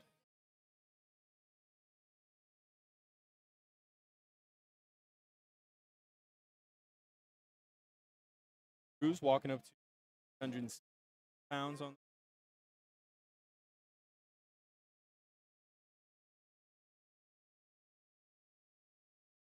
Cruz is sitting pretty in first. Sorry, he is forecasted place that being that he still has four after that successful lift. He has 4 lifts to be successful at, lest he drops forecasted happens.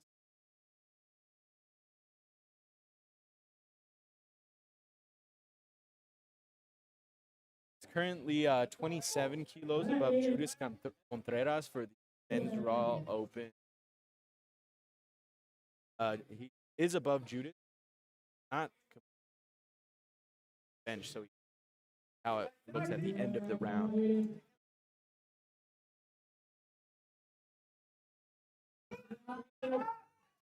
Right on, right on. I'm gonna replay that to see.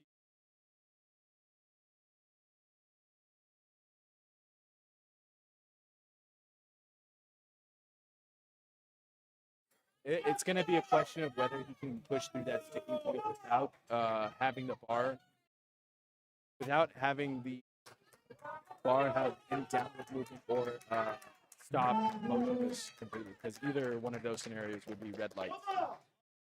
Judas here does not have a current subtotal on lifting cast, given that he has not completed bench yet. I believe he truly failed his.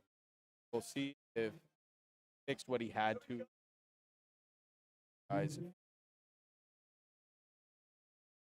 I'm rooting.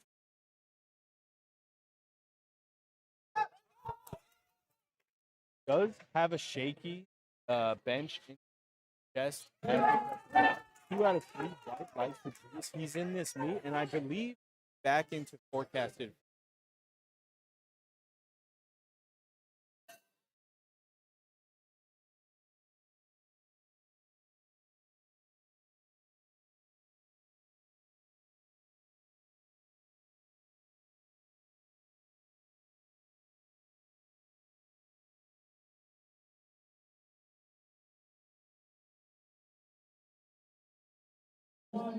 Yes, Judas still is second place by about 20 kilos. Plenty of time in the meet. Change that though. Forecasted total literally means point for me to kind of talk about. Josephia with 264 pounds at the bar. Crowd really getting behind him as he pushes through and finishes the rep. I'm going to replay the side.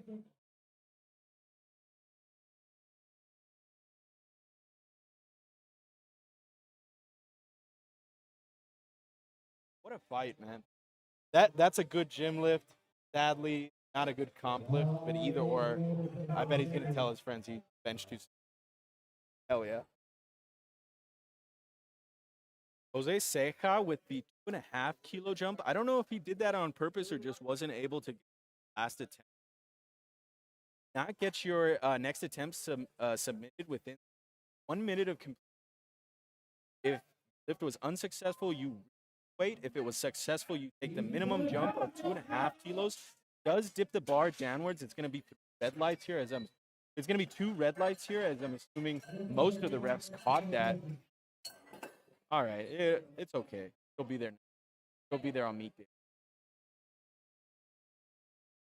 309 pounds on the bar for last bench.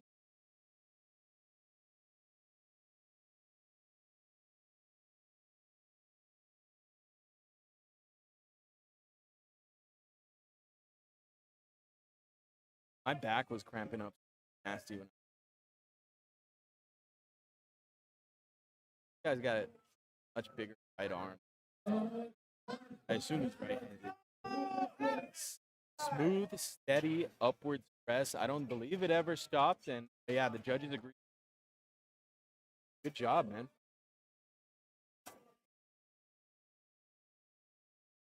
Bars loaded for Isaiah Morones.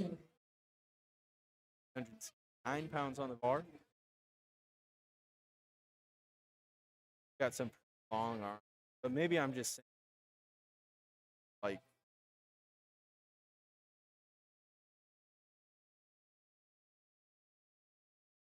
bet he's going to be able to.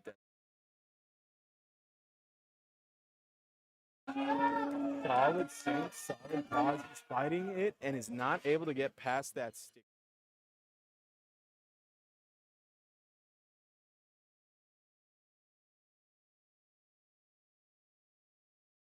Sticks with the bar path. It doesn't look like he shrugged his shoulders up towards his ear and then just like messed himself up. Like triceps weren't power through that lockout.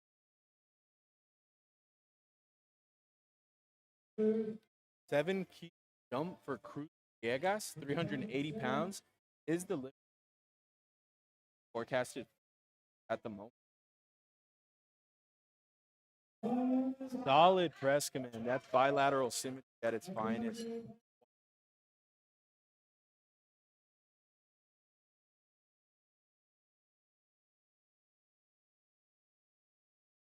Completely same timed lockout on both sides. What a pretty lift.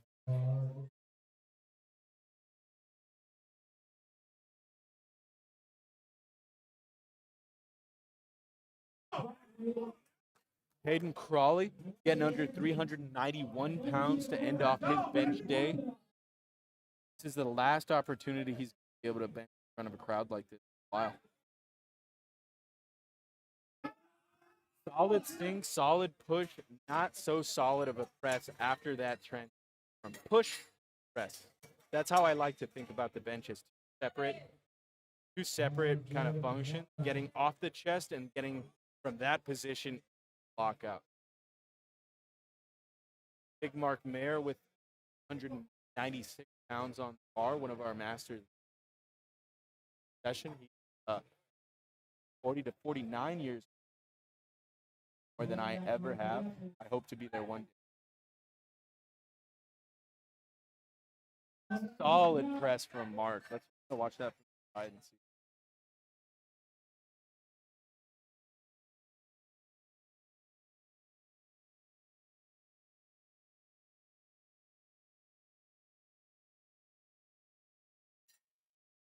Gonna get started off. Colton Mills, the first bencher of the second fight of the sixth session of the Southwest Region. Colton is 17.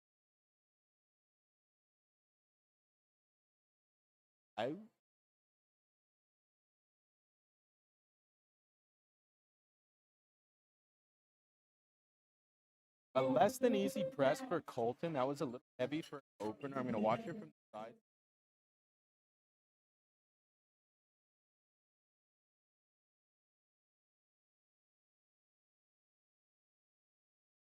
Yes, that's not going to be ideal as he's pressing that press to lock. Once you start raising those shoulders after you push off the press, you start to put kind of a weird plane. Shoulders are more active, like chest and back is. My advice to him is make sure he's flexing his back as he's setting that. Good lift, 18 and 19-year-old Adrian Longoria. Pounds on the. He's gonna come back with some.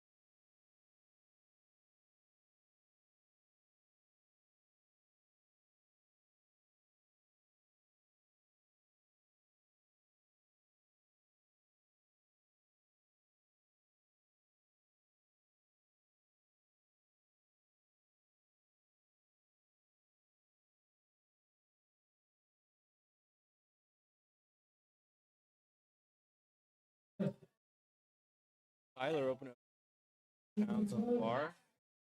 Press, no trouble getting to the lockout, no trouble getting all three wide lines.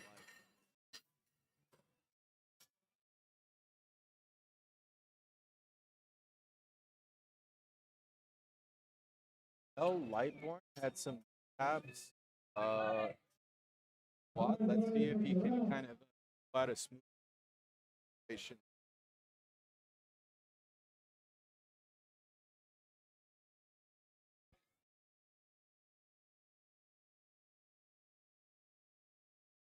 Self lift off here at 314. Everyone in my circle. Easy press.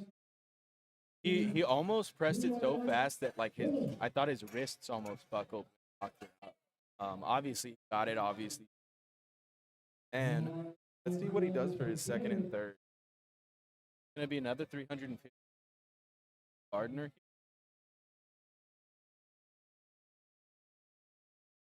I remember watching this guy squat. I remember those.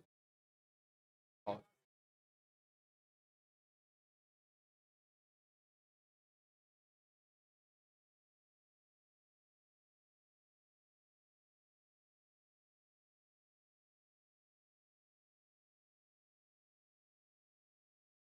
what a quick press. To be able to open with 315 pounds that fast, I wonder how many times total bench 350. An opener is a number you should be able to hit, as one of the national said. An opener is a weight light enough that you should be able to hit it. If the windows were crashing in, hurricane outside, and debris was flying in, you'd be able to hit during all that. 336 pounds on the bar for easy press in the close grip, narrow grip. Gonna be 3 white lights for the lifter from Louisiana.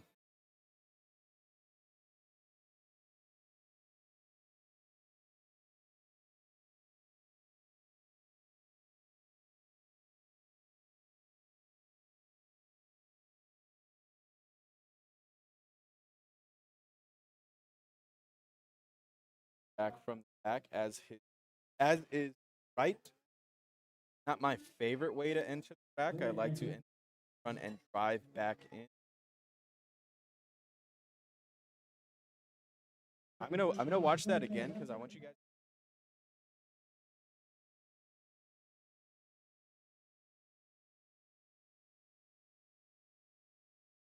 That is the best. That is the best way. Emphasis on best way to get a quick press command. Be in control of the bar as you descend. If you have that style of benching sort of mine that where you kind of sink into your chest a little bit, be aware that you're gonna get held just a little bit longer. I actually learned that the hard way. My opener. Rocky Jr. here has that style of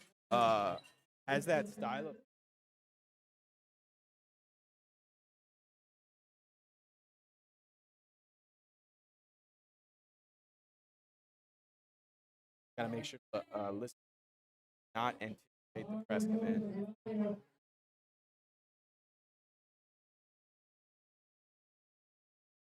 My friend Claudio opening up with 413 pounds of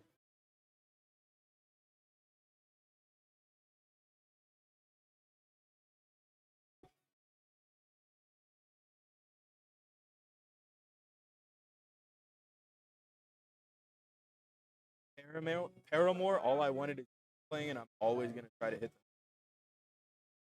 Quick press command for Claudio. No trouble getting it locked out and back into the rack. It's gonna be 2 white lights for him, 1 yellow red light. I believe that might have been his glute leaving the bench as he pressed out of the chest.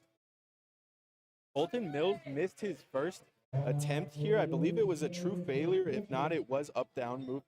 Let's see if he's able to fix whatever he needed to. Oh, yeah, I remember he failed his opener because his shoulders raised towards his ears and he started pressing with his shoulders raised. Let's see if his back's a little more active as he touches chest here on this. He is able to complete with, I believe, is going to be 3 white lights. I want to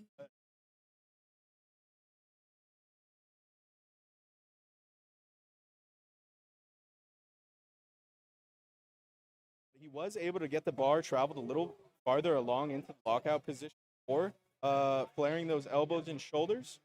Ideally, he wouldn't have flared those elbows and shoulders at all, and he would just be able to press straight over his chest rather than over his like sternum, clavicle, high chest. Team 3 lifter Adrian Longoria with 237 pounds on the bar. No trouble receiving the press command and the quick rack command. 2 out of 3 white lights for Adrian. Good job, man.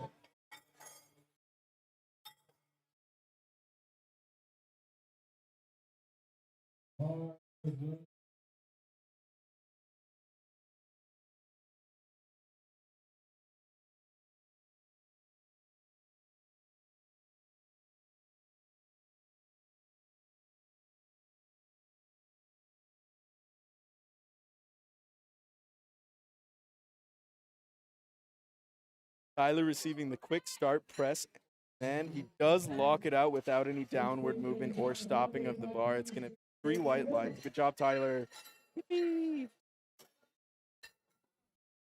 Terrell had no problems whatsoever. 10-kilo jump to 336 pounds. 10-kilo jump that's a respectable.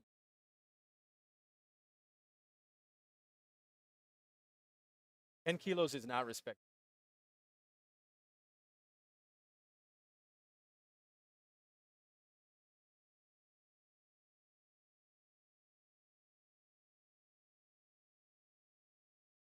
Good solid press from definitely going to be a 3 white light type of lift. Looks like he's back on track from whatever mistake he made earlier. It really wasn't even his. Caught a really spot command as he was setting his last foot, his last step, last lateral step. What do you even?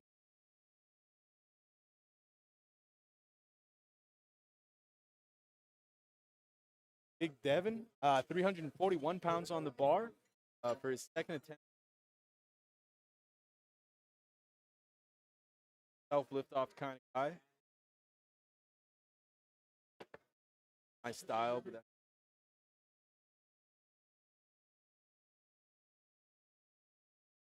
quick press command from Devin. I'm curious to see what it.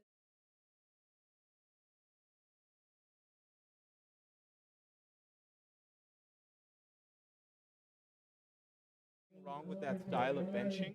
There is a trade-off in think too low or do not keep enough tension quads and have the chance of pushing your hips off the quad or you're getting you red. Larry Mike with 350 pounds on the bar. No problem pressing out of the lockout there. It's going to be 2 white lights, 1 red light from the 1 blue light.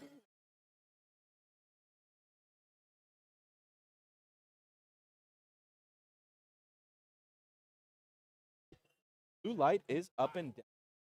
Maybe that's something head judge that the side judge. Really, at the end of the day, don't even matter. It is something to work on. But I mean, he got the lift. It's always good to face your demon head on. 391 pounds on the bar for Rocky Jr. Nice, pretty sink in the chest, back out into the lockout, back into the bag. Going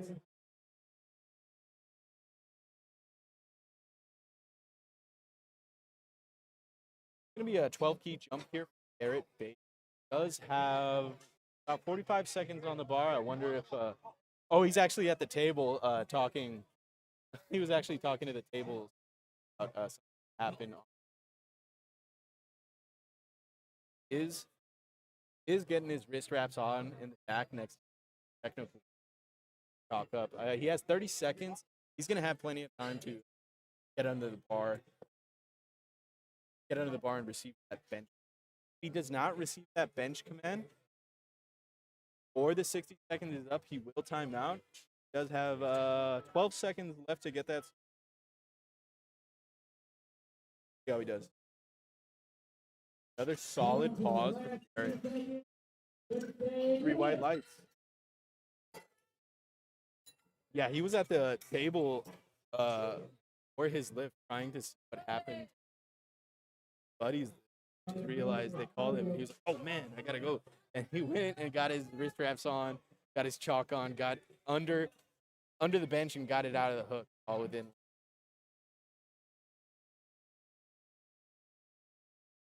My friend Claude with the 12 key jump to 440 pounds, 441 pounds. I don't think I've ever actually benched this.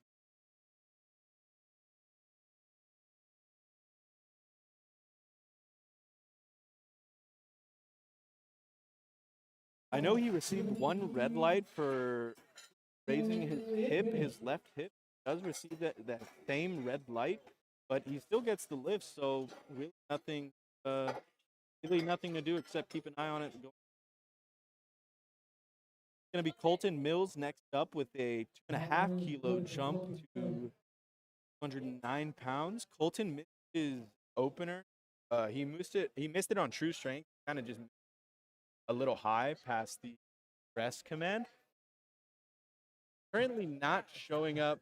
I think he might be timing out given that he of 2.5 kilos. Probably not going to. JP told me. JP actually just told me that time it out. Spotters and look at least 60 seconds to test. If you are at a meet in the future, make sure to thank a spotter and loader, look them in the eye, and say thank you. It's the exact same thing bus driver or returning your grocery shopping cart to the actual correct place.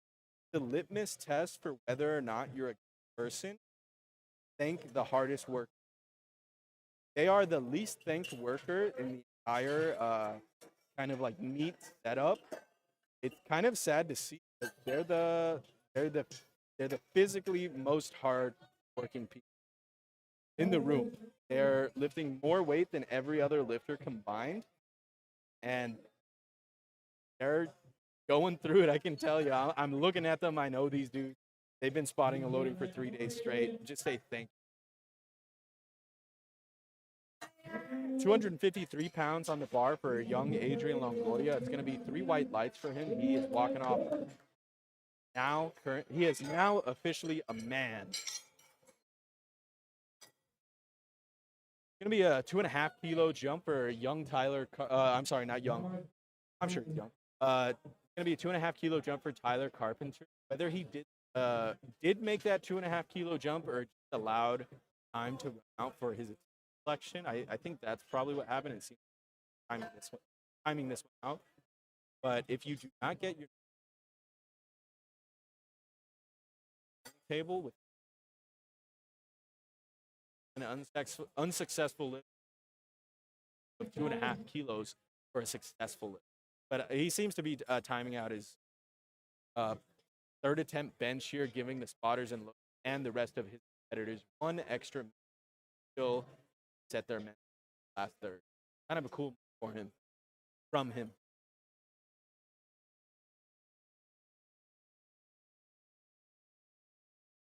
I was talking to a couple of the refs earlier today. There's for most PM sessions, there's about like 30 minutes of downtime before the session starts. I was trying to see if they would think about maybe getting like a magician or like a talking parrot or maybe like a counting chicken to kind of pump up the crowd for that session. So if you think that's a good idea, Texas Strength Systems on Instagram or just find a phone number to call and beg for like a magician or maybe like a kid's party clown or something. It's gonna be a 5 key jump for Terrell Lightborn. Far cry from his second attempt, which was 10 key jump. Whether that was always the plan or whether that was an audible, either way, he's getting under 347 pounds for his last bench of the day. It's going to be up and down movement, I believe, from at least 2 judges on the platform. Yeah. Let's watch that from the side. Hopefully I'm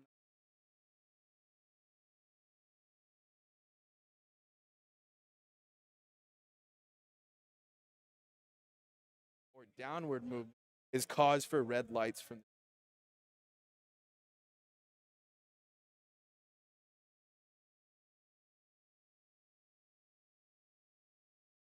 Devin took a 12 key jump and then took a 7.5 key. Nothing wrong with that per se. It does make me wonder, again, whether that was always the plan or not.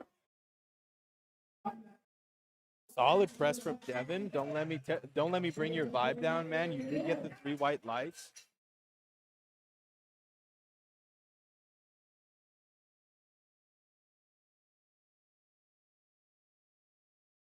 Rocky Jr.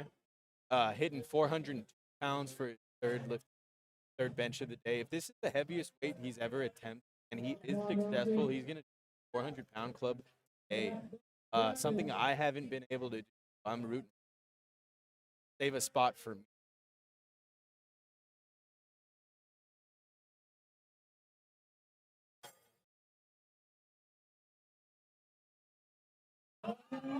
Does not get past the sticking point. That transition from push to press, what most people refer to as a sticking point, is just anywhere you get stuck, but that is the most popular place to get that sticking point, is right after you pop off the chest, but you have to start actually pushing with your triceps to lock it out over your.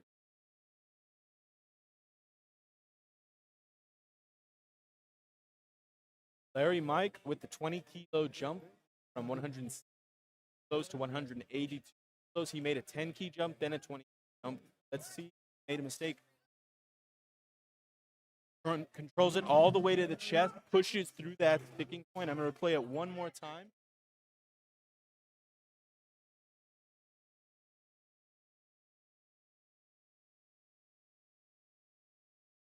Strong, dude.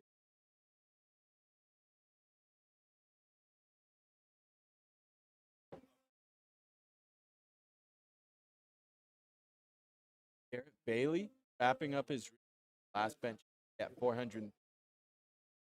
Had no trouble thus far completely. I have a feeling this was the guy that was like at the table second, had to run fast. Now that he has more time to kind of set up and make sure his mentality is right, I have the feeling to blow this up.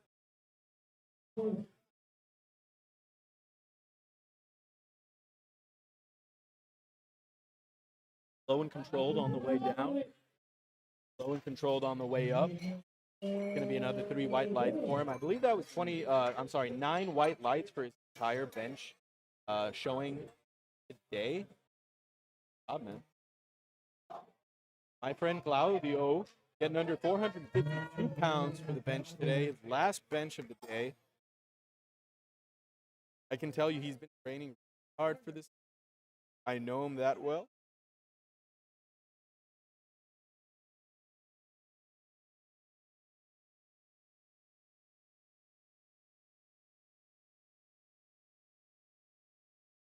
Claudio does opt for the off. I can't remember at the lift. Oh, he does. He cannot make it past the sticking point. I'm going to replay that one more time.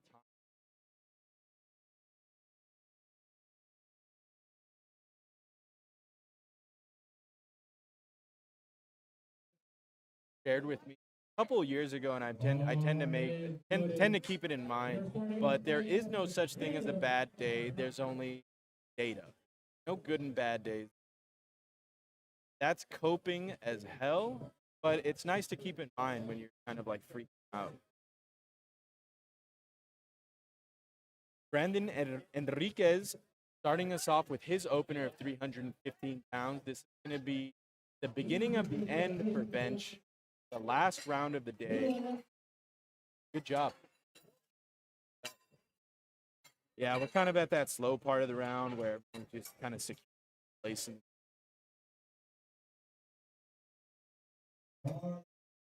Pretty cool. Pretty cool. Big Ray getting under.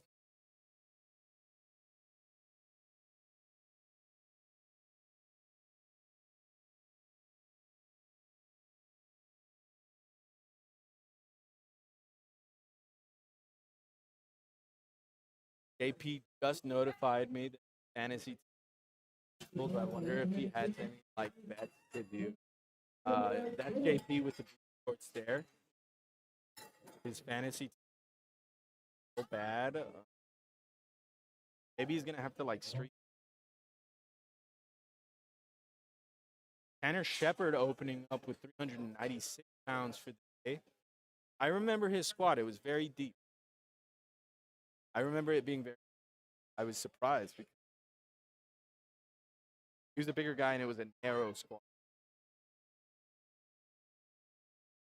No problem pressing out. Let's see if his hips stayed on the bench. They did. I'm going to rewatch it from the side. Let's see.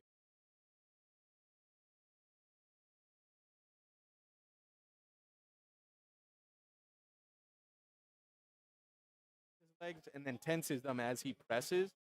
That's my style of bench. Absolutely nothing wrong with it. Trade-offs everywhere. There's pros and cons everywhere. Con of that style of bench is hips might leave press too hard or do not keep enough tension in as you go.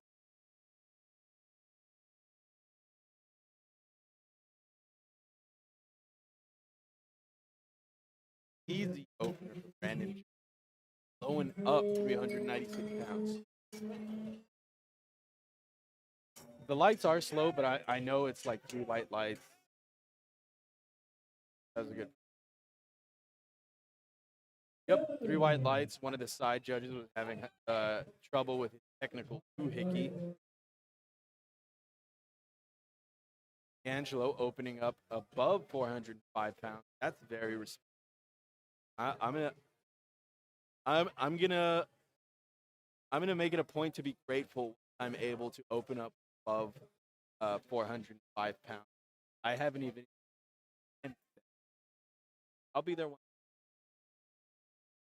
Press from deep. No trouble securing his. Okay.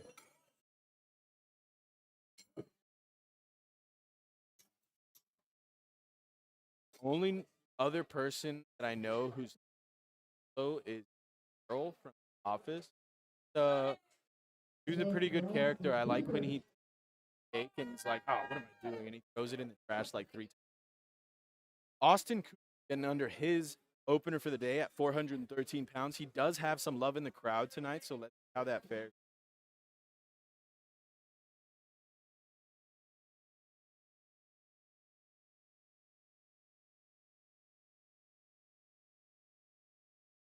What an easy prep command from Austin Cooper. Did opt for the visual commands for his bench.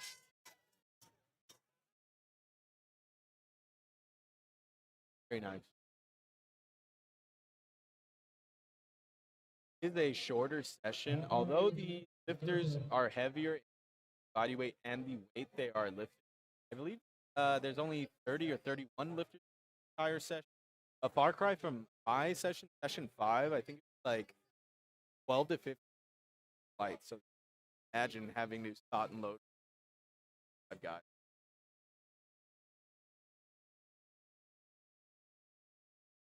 Low and controlled into the chest. Nice sink. Nice press. Does meet the back end. Gets 3 white lights. Good job, Seth. Andrew Borsch coming up next with 480 pounds on the bar. This is the guy with the blue shirt and no branding. Liked his vibe.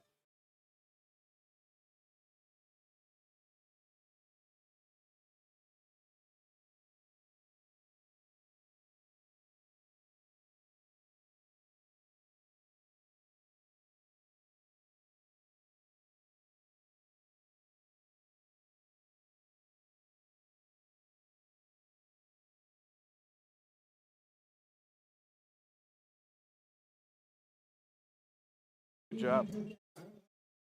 Mr. Borsch.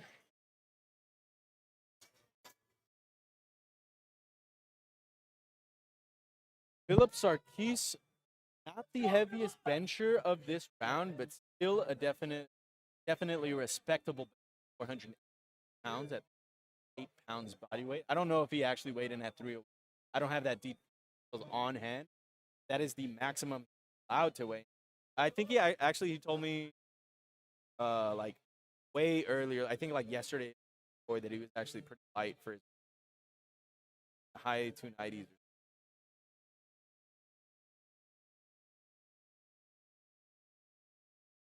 Good job, Philip. My friend. 3 white lights, no trouble whatsoever. I'm currently in the process of trying to figure out what to do next for my powerlifting career. I cringe when I call it a powerlifting, but I competed here September 7th, Southwest Regional. Let's go, my friend Travis, opening up 429 pounds. He was telling me earlier in the restroom that back did start to kind of cramp up last squat, so he said he was thinking about only taking his opener. That's true. He's gonna try very hard to hit a nice third for the bench session here. 3 white lights, Travis. Yeah, I cringe when I call it a powerlifting, but what else would you call it? I guess a vocation, more than a hobby, but less than. So I'm trying to figure out what I want to do. I doubt I'm feeling pretty beat up right now. I know I just lived a couple of hours ago. Something I might want to do is probably take some more time to train in the off season, volume blocks, and then because I locked in my comp block, I felt pretty good structure I had and NC structure I had going in. So I think I got that down, but I kind of want to look at my volume. So I need a little off season. 451 pounds for Chris Ross, no trouble, no troubles whatsoever getting past that sticking point into the lockout. Again, we are in the first round, so that's how these lifts are supposed to look. They don't look like that. Either a mistake was made or a variable was not accounted for, which is the same thing as a mistake being made. Big Gabe walking up with his belt, 479 pounds on the bar, technically rounds up to 480 as an opener. Guy's crazy. I haven't actually. Gabe don't train on the same. So I don't think I've seen him bench in the last like 6 months or so, person. So it's cool to see him really throw around some heavy weight. Is the heaviest bencher of this flight the heaviest bencher of the meet? So it's really cool to say I know this guy. Internally rotated grip, very strong with kind of setting your a little bit for easy 480-pound, 3 white lights for Gabe. Kind of skips off the platform. Good vibes off that fella. Imagine if a friendly ball life started powerlifting. Odd.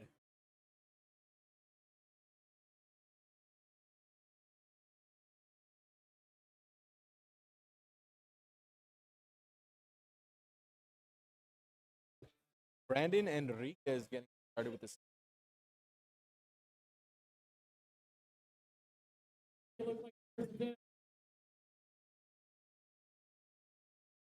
Easy enough lift for his second attempt. I really hope he takes maybe a slightly more aggressive jump than 10 kilos because first to second difference was not really anything I even noticed. I'll say that makes me at another bench it at the same speed or slightly slower. Endraw Jr. 20 to 20 year old Ray Trip second attempt 5 pounds. He can make this move fast enough. He can aim for at 100 kilos. That is 407 pounds. Sorry, not 407, 402. Good enough for 3 white lights. Let's see if for another 10-kilo jump. I assume he's happy with that.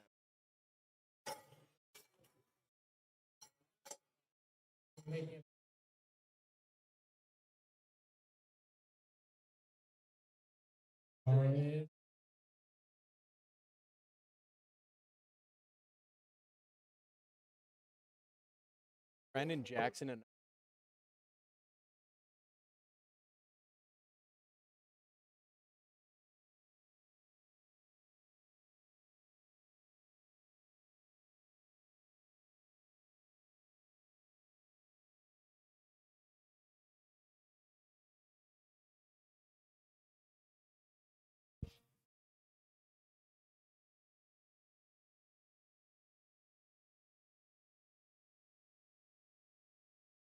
Going to be a good lift for Brandon Jackson. No trouble getting into and out of the pause.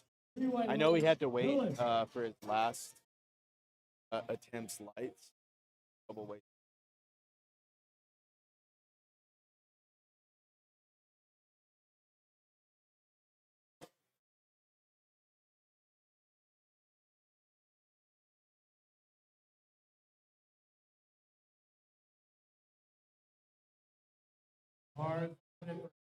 I wonder how much a t-shirt cannon cost I could make myself. Cause I've always kind of thought about having a cannon on hand, crowd around. No way to get there's no better way to get a crowd on side than out a t-shirt. They go crazy. 418 pounds on the bar for 10. Slight trouble getting through the sticking point. Let's see if there's any red lights on there. No red lights whatsoever. I'm going to replay that.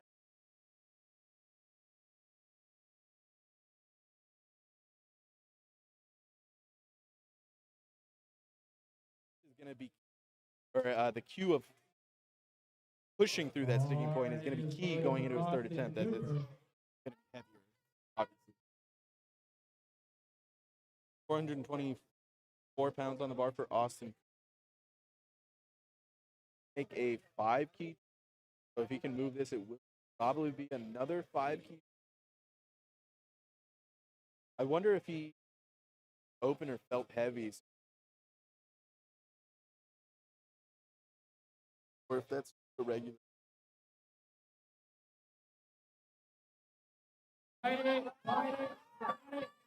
Does get his left arm.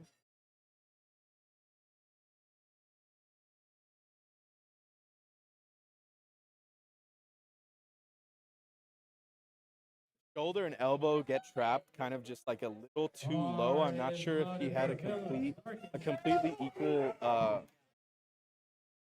a completely equal back on the bench, like a rooting to the bench. Maybe he was like off on one side.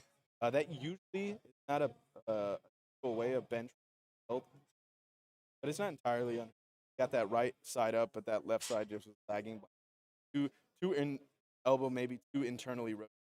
They would really press through. My friend Philip, 430 pounds on the bar, 430 moving like butter. 3 white lights for Philip. Let's see if he's got another 5 kilos in him or he's going to take something a little more aggressive.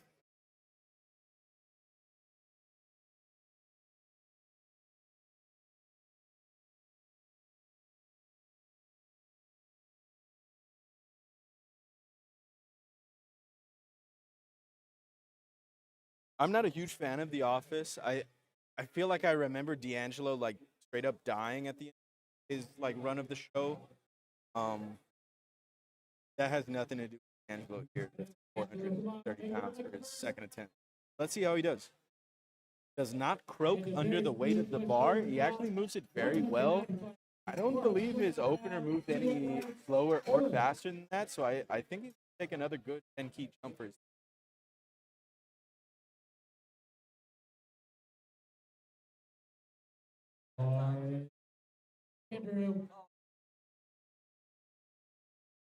We are moving last half of the round for here. Andrews, 435 pounds. He had no trouble on his open. Managing half kilo.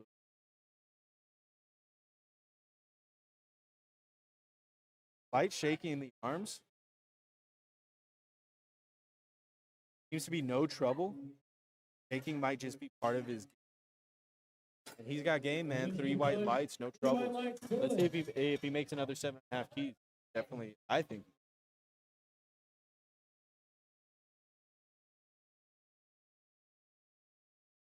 It's gonna be a 12 key jump, 440 pounds for Cesar Coronado.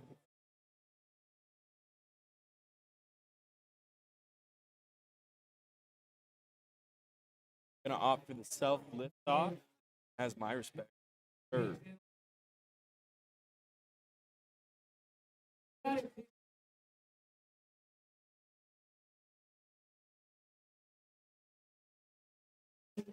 Viva Cesar. Good job, Cesar. He made that 12 key jump look pretty easy. I definitely think he has another 12 keys. It's always the option. Energy that third attempt. Travis Schaus has a couple of cool-looking people in the front row, giving him love.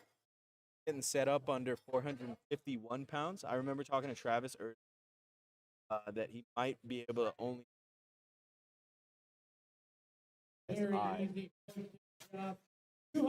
no troubles under that weight. Pushed it through, walked off like the boss he is.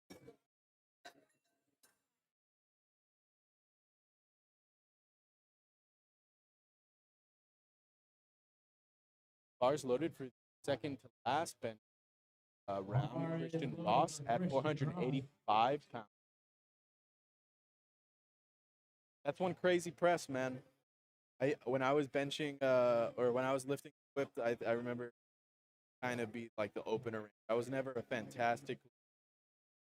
I did have a very good bench for my weight class, getting a lot of golds at the I didn't bomb out at. I'm more than impressed that he's doing it all. I'll say that. Push all the way to the top, Christian. Let's see if there was any red lights. I doubt it. He was moving pretty.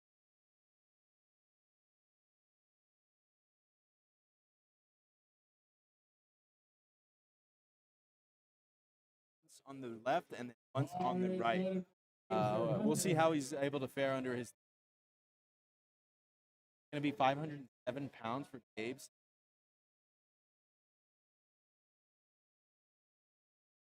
When I say my big friend, I'm referring to how good of a friend he is, not the man's size. Although he is massive, not what I'm talking.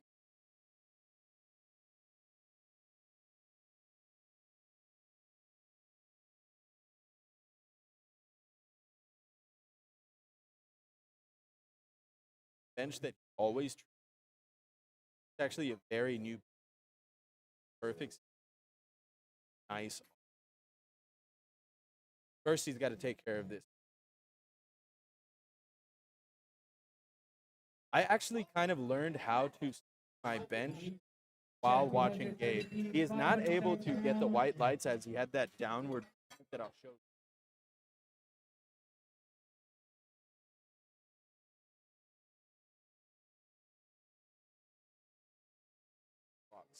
He has that wide stance on his bench where his feet are kind of far out from in front of him. That's something I've also been. I'm getting better at it. Definitely bet on my distance. Brandon Enriquez starting us off with the last third round of bench entire Southwest. 350 pounds on the bar. Gonna have downward movement. Got deadlift to make up for that total, but not gonna complete that third.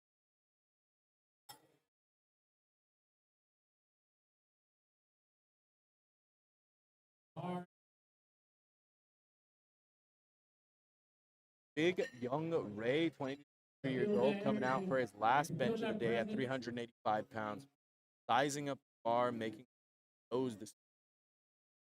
taking his time to build. Hopefully, build it.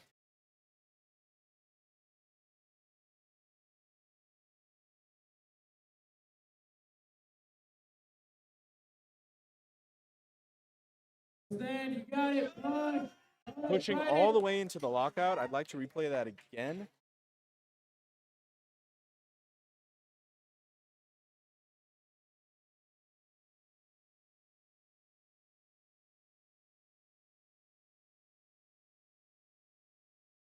Austin Cooper, 92.5 kilos second.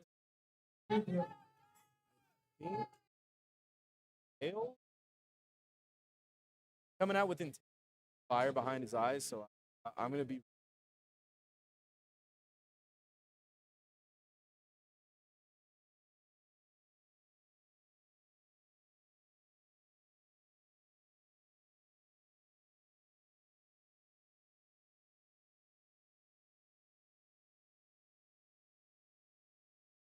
Takes a little bit of time to sink lower into the press.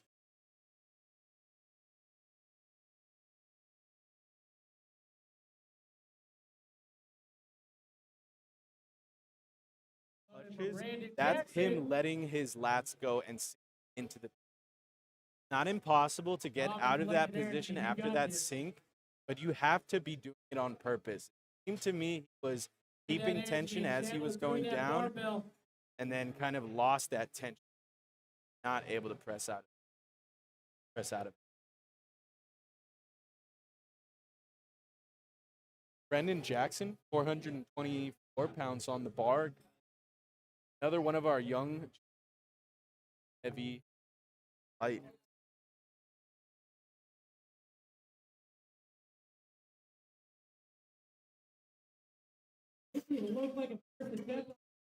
I read a sports journal, like medical article.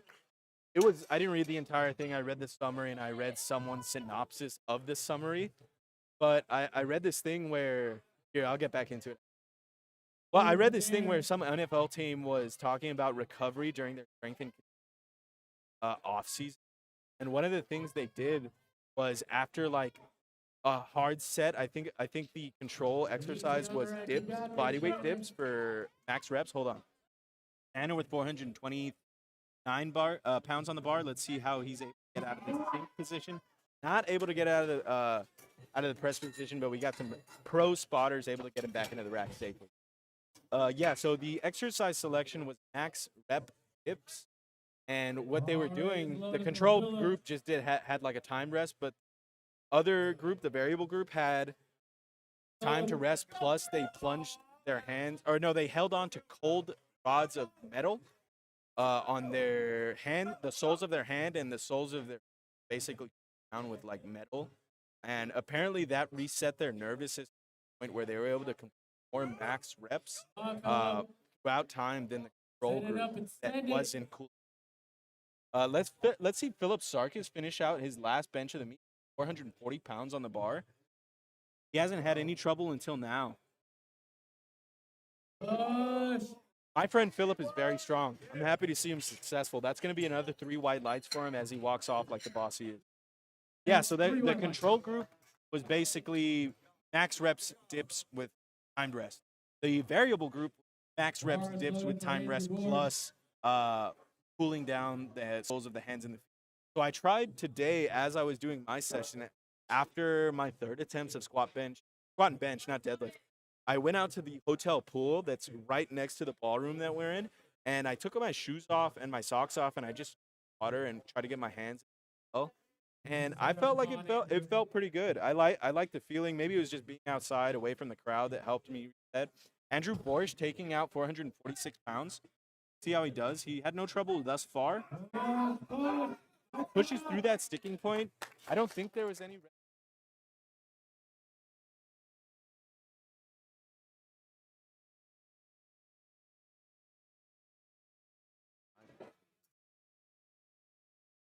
Yeah, I don't know if it was just me being outside, getting to reset, and like watch the sky rather than dark ballroom. 100. But I think my feet felt fresh once they were back into my socks and shoes. And if you've ever been like at a meet where it's kind of hot and sticky, you know how that feels. Great feel. 205 keys, 451 pounds on the bar for. He gets to that sticking point, shakes his head no, cannot get it past without. Good job, D'Angelo. You gave it a hell of a try.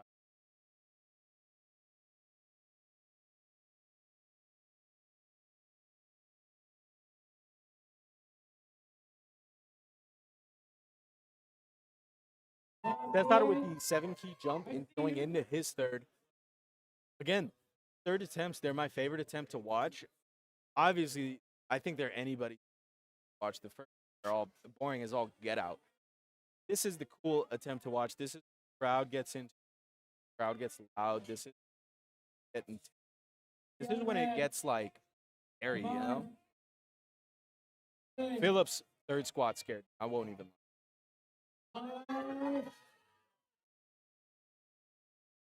That's all.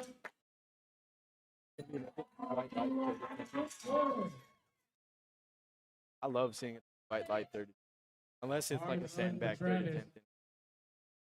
I'm happy that you got it, but I'm pumped to watch that. Heading into the last three ventures of this flight, of this session, of this entire meet, my friend Travis hoping to finish off the day with a perfect bench. There you go, Travis. Nice. Consistent upward movement means 3 white lights for Travis. Going to be 485 pounds on the bar for Christian Ross, second to last bench.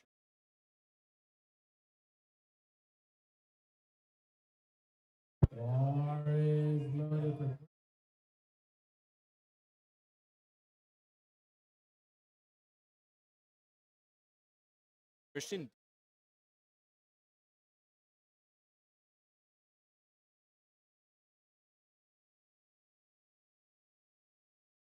if I'm not mistaken, hit it pretty far off chest. Has a good shot here.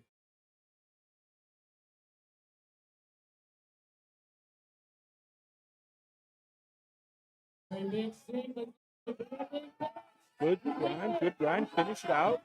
He is not able to finish it out. He was just right there. The bar became motionless before the spotters took that bar. So they were well within their job and responsibility to take that bar, keep that lifter from wasting any unnecessary.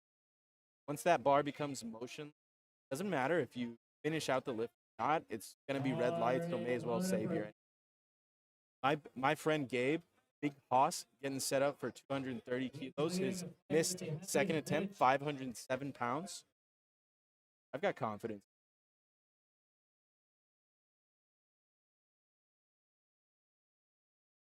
Again, like I said, Gabe was spotting in low higher meet. Has a less than stellar. I'm sure he but and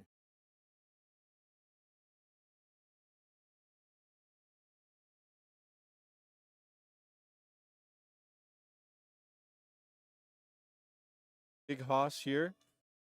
Tough position, surrounded by people who support him. Hope he feels pressing out like the boss he is. It's gonna be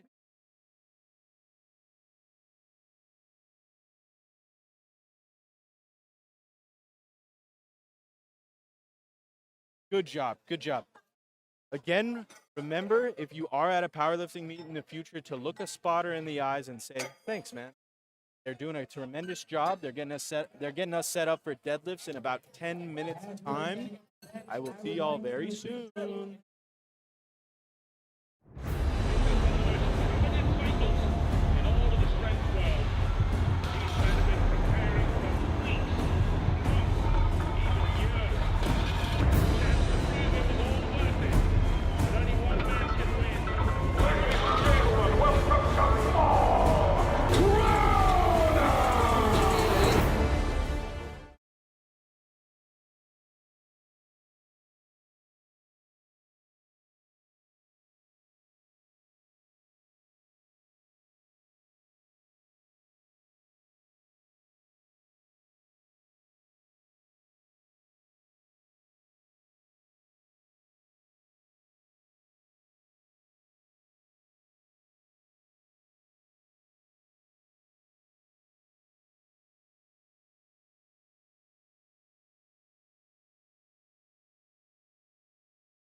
We are getting started with deadlift, last exercise of session flight 1, Southwest Region. Got 3 seconds before we start this flight here. The bar is going to be called loaded as soon as we get both of our side judges and ready. Joseph, going to get us started off with 165 kilos, 304 pounds. If I pop the mic there, I'm sorry, Jake, Casey, if I popped them. R is loaded. Get this party kicked off.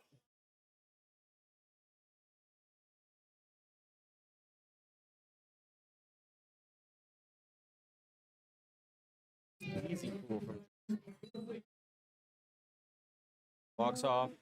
Looking for lights, but I could have told him he had that lit in the bag. I like watching deadlift not only because it's the last and quick lift of the day. That's usually start seeing the parents and friends and kids in the crowd start to get kind of drawn in spectacle of the meet. And they're at their most violent, at the most in. It's really cool to see work and effort in motion like that. Because these lifters have been working for these lifts for months at this point. For the most part, weeks and months at this. Just for a small chance to kind of show off what they have been training. I like it. Justin walking up to 500.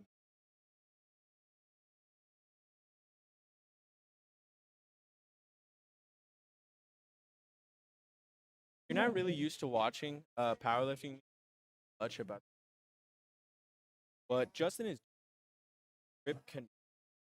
That's basically one hand facing each direction, supinated, pronated, are inside of his hand. Very powerful. Got to keep a lot of tension back and get folded. I believe this next lift. Well, I don't know who deadlifts like how, but which conventional deadlift would be opposite of wider stance, hands inside the feet. So we're gonna see Hayden walk up with another conventional and a hook grip, which is mixed grip. A very strong grip where you basically trap your thumb under your forefingers and the bar as you pull. That way, you're basically only having to hold on to your thumb rather than the bar. It's a very powerful grip. You build up some nasty calluses on your thumbs and sometimes even them, but it's well worth it. Big Mark Mayer getting us started with 520. Beltless, top it off. Easy lift for him. I wonder if he always lifts beltless or if he just forgot it. Let's see. Judas opening up with 573 on the bar. Again, the crowd getting behind him for sure. The entire first row, both sides of the aisle are getting pretty hyped for Judas here. It's cool to see that.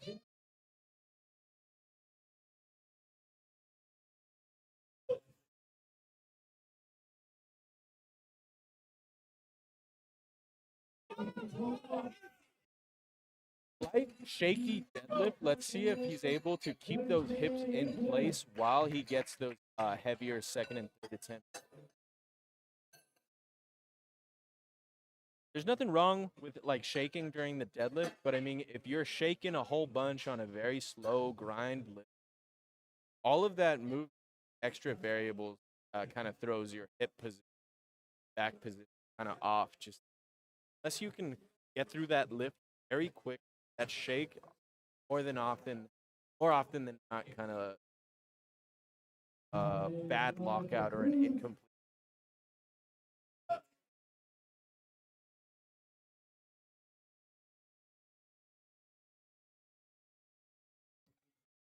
believe Cruz was in first place after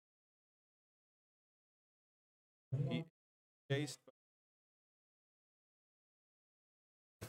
Easy lift for Cruz. He almost falls back. He does get the down.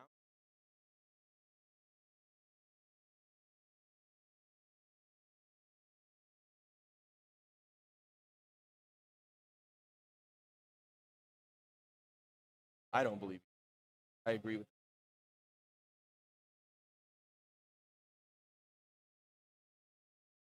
As of now, given that Cruz not complete,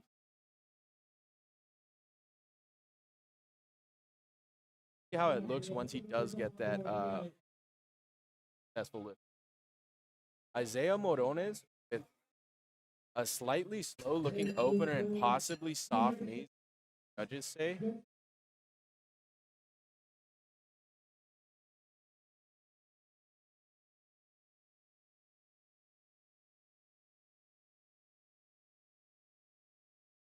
Lights.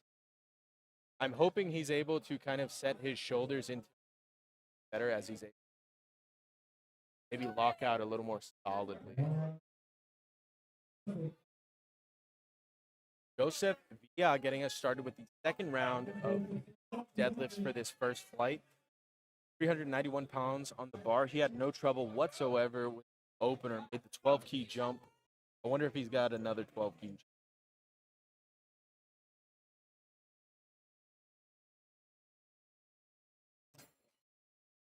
About as easy as his first attempt. This second round is the lift that kind of sets them up for success or failure in the third round, which is by far the most important round of lifts, especially for having a perfect. That is this an opener. The third round is basically as you as a second round weights. More than likely had to repeat unless you made the confident increase your weight despite missing opener second or second. Jose with 490 pounds on the bar. Slight trouble getting it locked out. Let's see if the judges call hitching or downward movement on the call. 2 out of 3.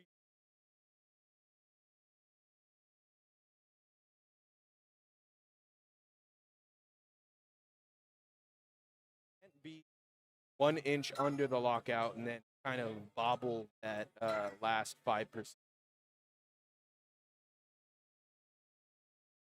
My advice to him would maybe be not crowd the bar and allow the hamstrings more room, build tension, pull that slack out of the bar, really pull his shoulders back as he gets the bar past the knee to rush into that lockout position. Good lift for Justin here, 550 pounds on the bar, 3 white lights. Good stuff, Justin. It's going to be a 15 jump for Big Mark Mayer. Let's see if he has that belt on this time. He does not. That's like respectable. Some lifters opt to do beltless deadlift. Some the lifters I've heard have always opted for. It feels uncomfortable with their position. Given that Mark's a big, tall dude, I'm going to assume that he does not feel comfortable deadlifting conventional with. But hey, man, strength builds character. Like he's got a good amount of character, more than the other belted lift.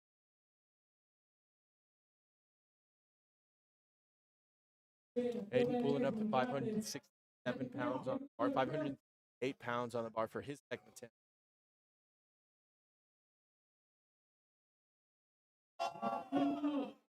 Quite a large jump for Hayden. That's going to be a 22 kilo jump. Seems to have no.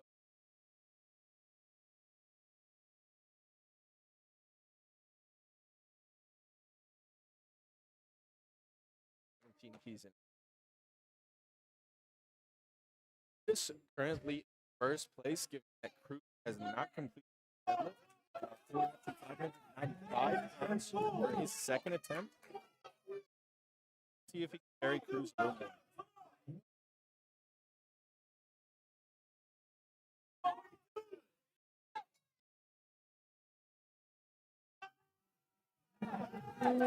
Good, easy lift for Judas.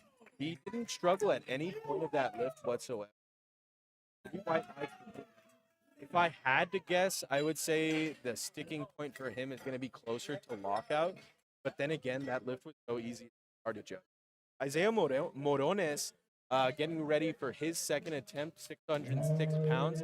He missed his first attempt. I believe it was soft knee or a soft lockout in some sense of the word. Let's see if he's able to fix that going into his second. Again, 606 pounds on the bar. This is the weight that I just barely missed my third couple of hours.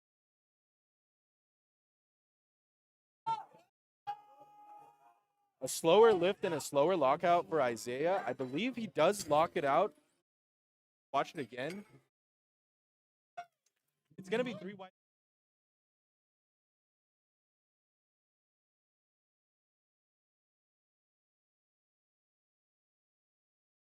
That second attempt made the small 5-key jump to his second attempt. This is going to be Cruz Villegas here. I'm looking at him now, and I do see that he is in place. He did jump juice after his opener. Good job, Cruz. Now sitting pretty in first place by about 37 kilos. Technically, about 45 kilos. Actually, third attempt and does not have a forecasted. Joseph Villa getting us started with the last round of deadlifts. Let me remind you folks that this is the last chance that these lifters in the fight have to show the strength that they've earned in the past training blocks. This is where the intensity comes out. This is where the fight comes out.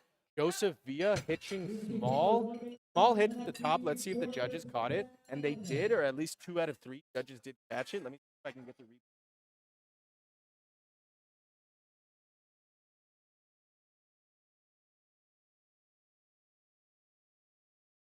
Catch it.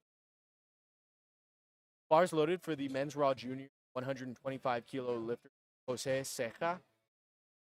Jose Ceja. That J is so hard. 490 pounds on the bar. It's going to be his last lift of the day before he goes home, either a winner or a loser. He is repeating second attempt.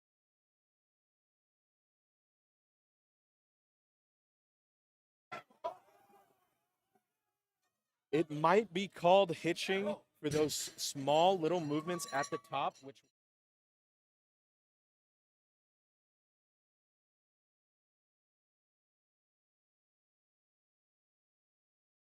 I mean, he did get a little closer to the lockout or hitching last time. Like hitch that last half inch. Sometimes you just have to. I would have, if I was his coach and if I was Captain Hindsight, I probably would have told him, man, just stay still. Don't think you can go anymore. Don't hitch it just to get it locked out, because then you're just for sure not going to get it. But given that these are national refs on the platform, I'm sure they would be able to see soft hips just as easily as a hitch. 500 pounds on the bar for Justin Santos. Made a 20-key jump and then a 7-key. Made the right decision. Called this third attempt correctly. He's about 2 inches from locking it out. He's fighting it. The bar is motionless, but he's still working for it. He's almost there. He got the down command. Could not finish the.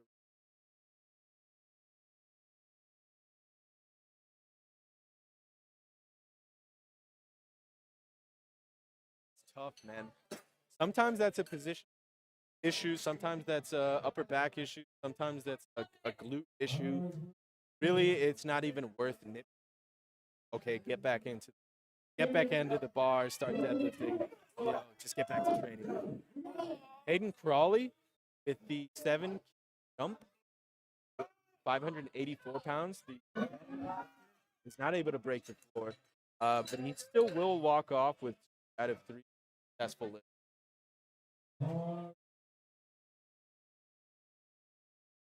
Big Mark Mayer coming up for his last deadlift of the day, beltless, 595 kilos at 125 kilos body weight. I'm sorry, 595 pounds at 276 pounds body weight. He's not able to get it past the knee, sadly. It's been a long day here. I'm still surprised that he was able to break the floor without this, man. That's cool to see. A lot of the crowd is getting behind Judas here today. He does need this pull if he wants to.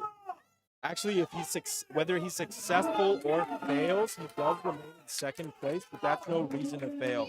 Let's see if he can pull this 6'11" in front of him. He's the only one on the platform right now. He's the only one that's able to do it. Let's see if he can pull up or not. And just like I thought,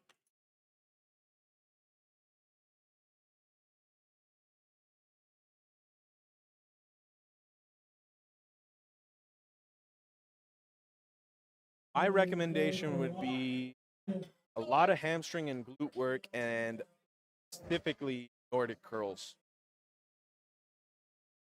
And maybe some glute bridges. Why not? Step ups too. Isaiah with the 5-key jump to 617 pounds on the bar. He is a slow deadlifter. Not that there's anything wrong with that, but let's see if he can stay with the bar long enough to knock it out. He is going. He is going. He is going. He locks it out. The bar never stopped moving. The bar never moved downward. It's going to be 3 white lights. Good job, Isaiah. Even though he kind of misgrouped his first attempt, he still was able to salvage 2 more attempts. Good job, man.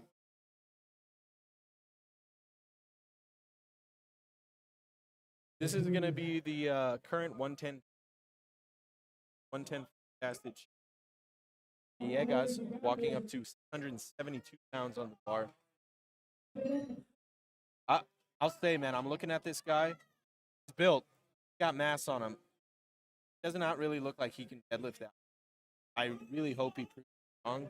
Now that I see him set up into his wedge, he's got a very technically proficient deadlift. Proven by his ability to get 3 white lights on his third attempt. You're ripped, Cruz. I didn't mean to say you weren't ripped.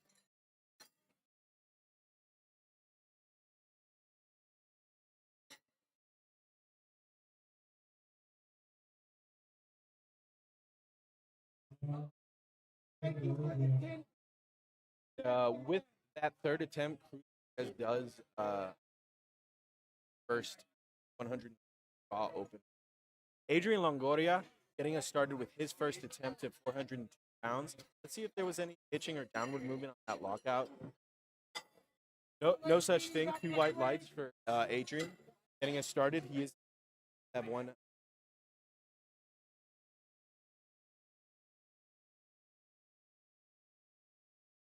Another young lifter, Colton Mills, starting us off with 440 pounds at 276 pounds body weight.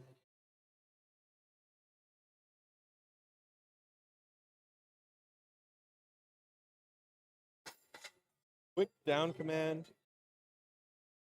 1 red light from the head judge. I saw the face she made, and I know that means that he did not control it as much as he could have on the way down.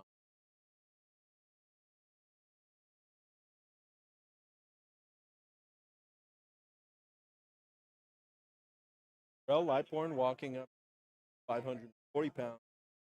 Been having a good day despite one small mistake on his squat opener that wasn't really even his fault. Otherwise, he's been having a terrific day.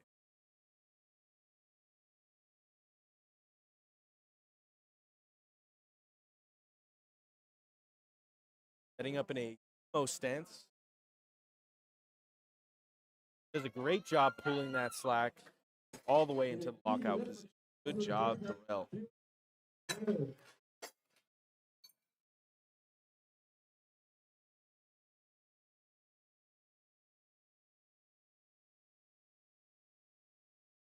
Pounds on Gardner.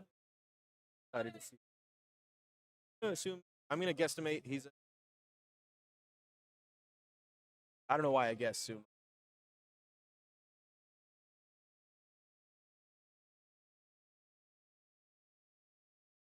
That was a super fast pull.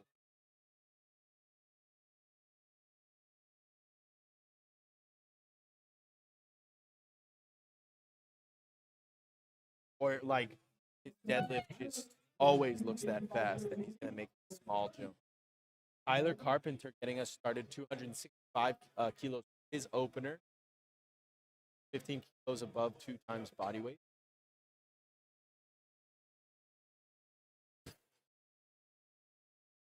He lift Tyler, fight lights. Walked off knowing he's going to take his plan A.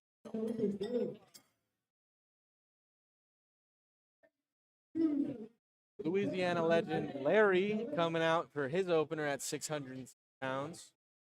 This dude is opening up with the weight that bodied me a couple of hours earlier. I was visualizing success with that weight for months on end.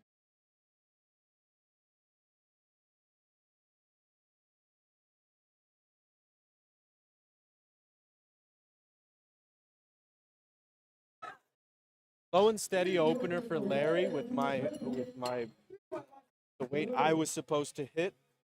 I'm not hating. I'm not angry. I'm not even that angry. I don't care. Rocky Jr. opening up with 611 pounds.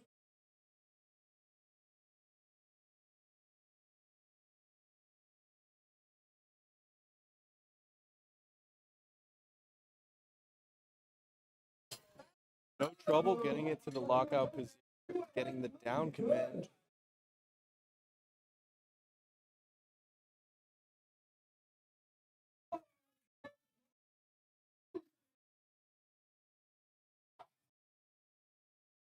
My friend Claudio. Excited to see this guy done. It's been a while since I watched it in person. 1 year. It's always been rock. He's the entire time I've known him, rock that. Easy lift. Easy lift. Easy lift with a capital E and a capital Z.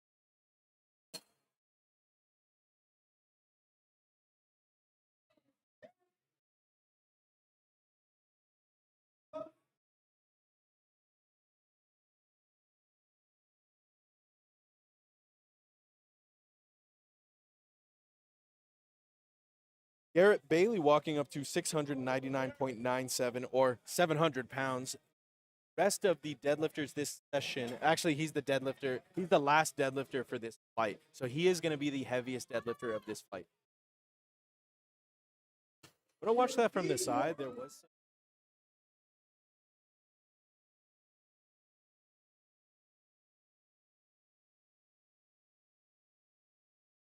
I wonder if that's going to be an issue going into that lockout position on those heavier.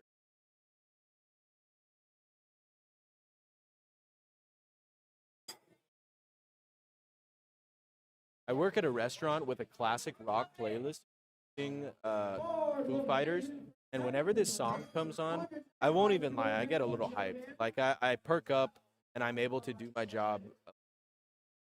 Adrian Longoria with 430 pounds on the bar, 18 and 19-year-old lifter, cannot get it past the lockout position. I'm going to rewatch it from the side.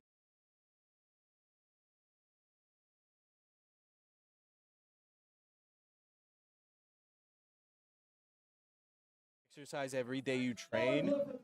You need to get those shoulders a little bit further back as you wedge into that position. It's going to be a little harder given your size and height and all of that. But that's no reason to not try your best to get those shoulders in.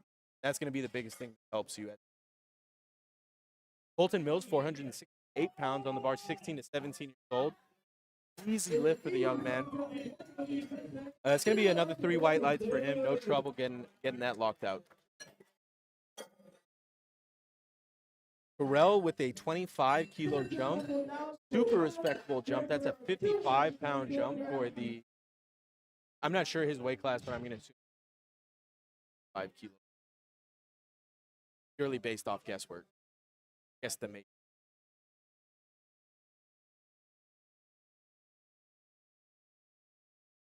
Sizing up the bar, walking up to 270 kilos like he's done it before.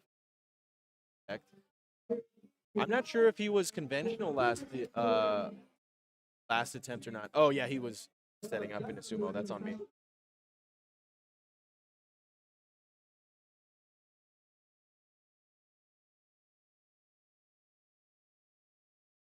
Taking his time to really set in that hook grip.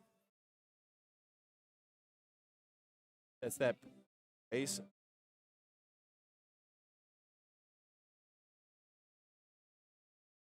The head judge holds him half a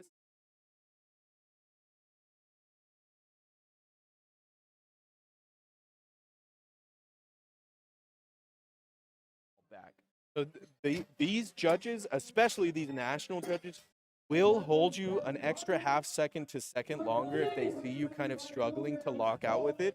That's what my judge did to me, and I dropped the weight. So that's what they're looking for, to see if you really have the grip strength to hold on to that. I actually didn't even lock it out. I'm capping. I got to the lockout position, immediately drop it. Super fast second attempt at 606 pounds.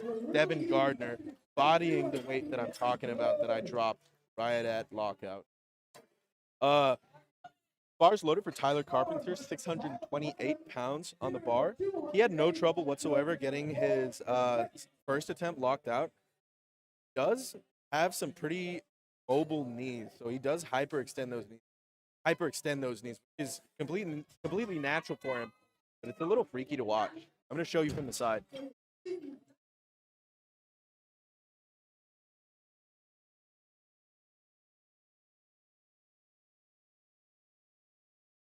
Watching different size lifters, different shape lifters at the top of their. I don't know what it is about me, but I'm an anatomy freak. Not in that way, but like, I don't know, man. It's cool to see people. It's cool to see the beauty that people's bodies are capable of, and that's kind of like I think that Plato said that. Rocky Jr. was 640 pounds, 639 pounds on the bar, 3 white lights. I've been at this hotel 3 days now. I have not seen my cats, Leonard or Rumbus. I'm pretty excited to drive back tonight and see those little fellas, but it is going to be a 4-hour drive back. I can already feel my muscles kind of like starting to waste away after. I hope that car ride goes quick. Louisiana legend Larry, 290 kilos, 640 pounds. Good, solid pull into the lockout.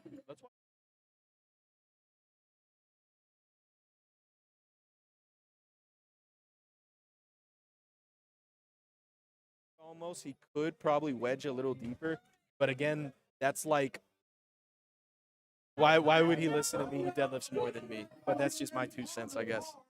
My friend Claudio walking up to 650 pounds, more weight than I knew he was capable of deadlifting. Hey, Claudio. Quads like Claude on Instagram. Unless he changed his IG handle. Is able to set his shoulders and keep them there and basically leg press the weight into lockout position. Good job, Claude.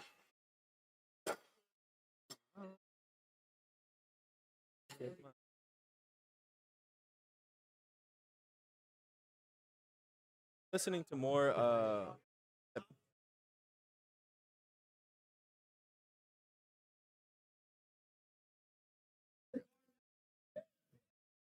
Neil Young. Take a look at my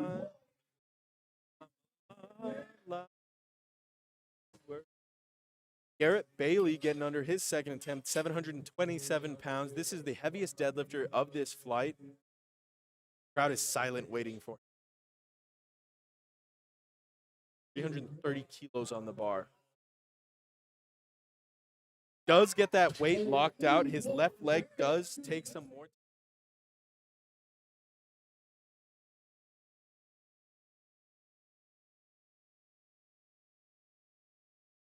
Lockout is pretty on his third. I definitely hope he does. That would be, well, that was 330 kilos. I think his opener was something like 10 or 310 and change, so like 315. So if he takes another like 10 to 15 key jump, we're gonna see a 340 to 345 deadlift today. Let me check what he actually put in for.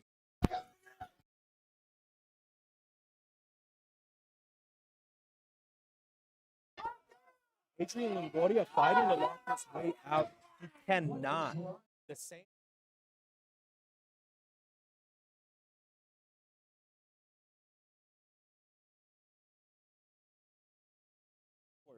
And maybe some more core work and maybe some more hamstring work. But the cool thing about deadlift is that exercise works all those muscles. So maybe just get back to the start deadlift. There's really no need to over analyze what happened. You're gonna just end up squatting, benching, and get back in a. Colton Mills, near perfect day on deadlift so far. 490 pounds on the bar. He fights to lock it out. Does get the down command. Does get 2 out of 3 white lights. Finishes with a perfect deadlift day. Good job, man. Good job. This is going to be Terrell Lightbourne coming up next with his third attempt of the day. He did make a 7.5 key jump. He did make a 7.5 key jump, which is a far cry from his first jump of 25 kilos. I wonder if he was going to do like 225 kilo jumps, or a big jump first was always the plan. I doubt he's going to.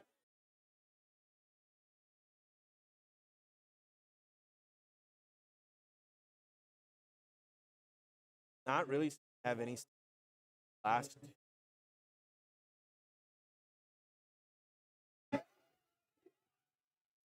Completely smooth. My goodness.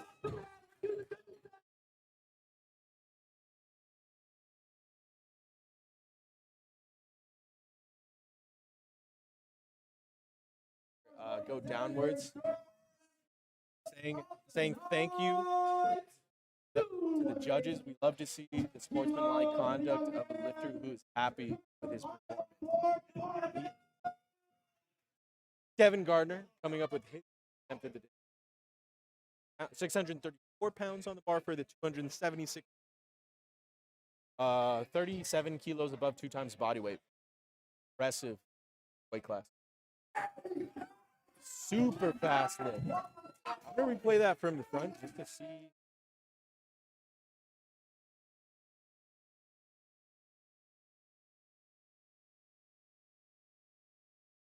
From Devin. 3-second deadlift for the third attempt. That's a fast pull. And I'm only saying that because I saw his pull and it was fast. So I'm assuming 3 seconds. But going to be a 15 kilo jump up to 661 pounds for Tyler Carpenter. Getting set up, ready to grip and rip it. Cannot get past the knee. See if his back gave out or.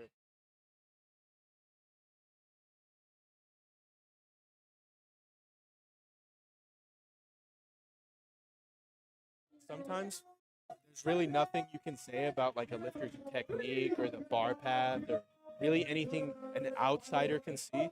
Sometimes the internal like stasis of a lifter is just to where they know they can't get it, so they drop it before trying to grind it out to a much more position. That's actually smart on their part because that's how you avoid injury.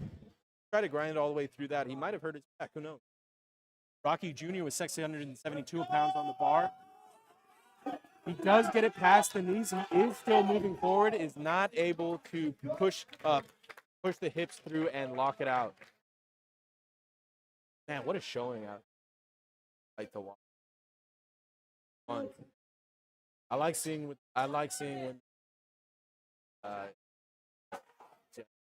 I wish they said thank you to more to the spotters and mothers.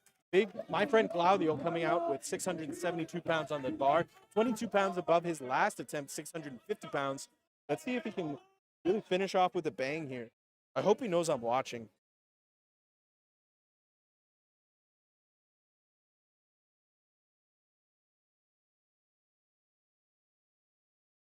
Taking his time to set his grip. Whenever I do this, I end up missing the lift because I was down there too long. No such case. Cloud's a better man than me. He finishes that lift.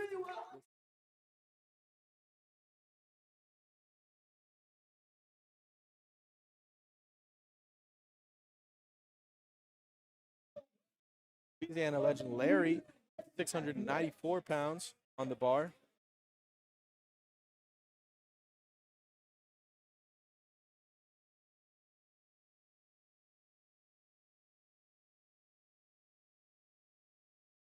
Just got notified Larry did bump up his third attempt deadlift to 307 kilos, 677 pounds on the bar, 7 kilo jump. Lifters are allowed two weight changes to their third attempt deadlift.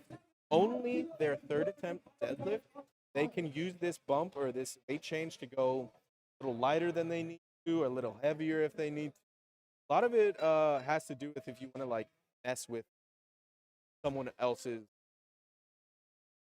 attempt selection, timing wise, if you guys are fighting for it. Larry starting the pull, getting to the knees, is not able to finish it.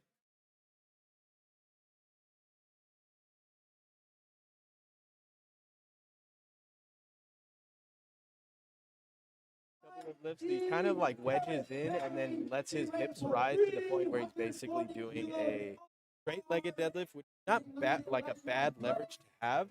If he spent more time, maybe wedging only to the point he needed to, where his shins are parallel with the bar, or I'm sorry, perpendicular to the bar, rather than going farther than he needs, might be able to create more tension intentionally with a specific range of motion.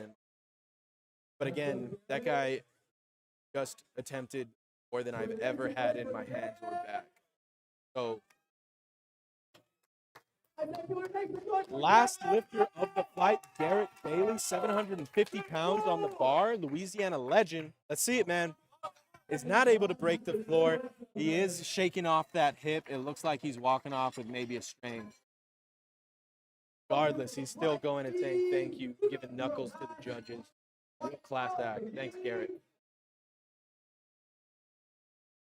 Andrew Borsch gonna get us started with the last flight of the last session of the last day of Southwest Region here at DFW Airport Hyatt Regency. Getting us started, 457 pounds on the bar.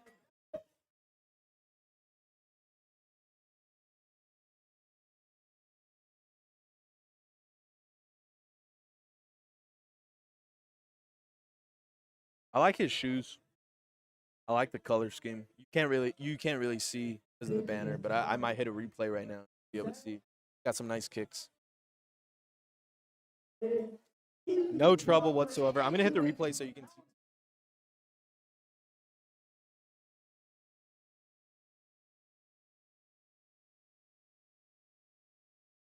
Kind of curls the bar into his lockout, but that's cool.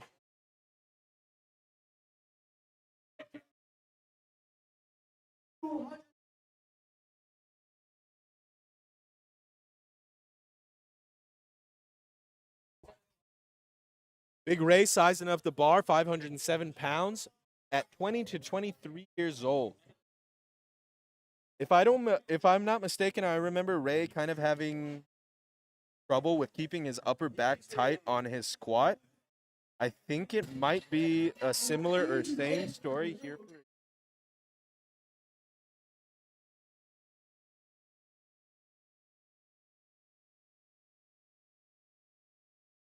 That's your shoulder position out of the window, Ray. So maybe look into that next time you're getting ready to compete in a completely constructive way. I mean, easy opener for Tanner, 512 pounds on the bar. Nice. I know Tanner's kid is here watching him, or at least what I believe is his kid. I just saw them in the restroom. Stuff. It reminded me of my dad coming to my meets and stuff. Although I was the one competing and he was the one watching. Still very wholesome. Brandon Jackson getting set up under 545 pounds, 20 to 23 years old. This is a young lifter with a bright future ahead of him. I'm glad he's here and I'm glad he's doing his thing. Easy pull, fast lockout. Brandon, two white lights. Pardon me. That's all he needs.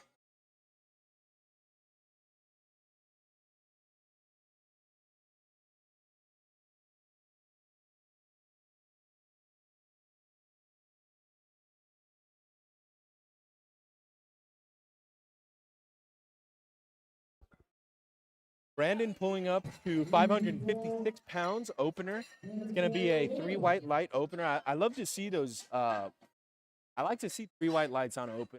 I'm kind of a sucker for a good lift when it comes to openers. Every time I see someone fail their opener, like a failure, not like a technical failure, and I cringe and ants crawl up in my skin because I've been in that position before where I just was not strong enough for the opener. My good friend Gabriel Cervantes, starting up with 595 kilos. I'm sorry, 595 pounds. Been having a pretty good day so far. Let's see, off strong.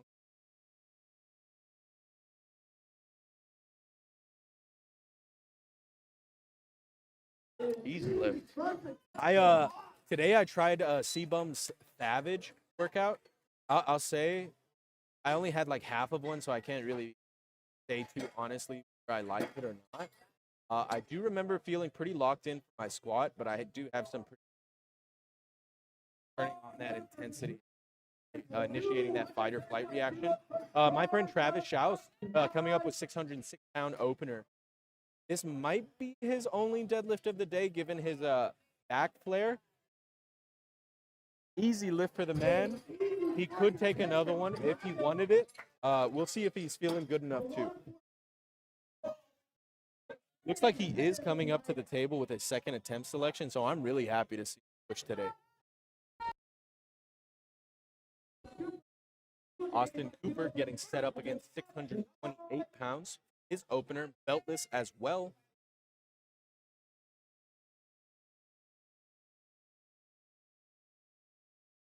He is able to lock it out. I wonder if he held onto the bar long enough, and I don't believe he did. I'm going to replay that from the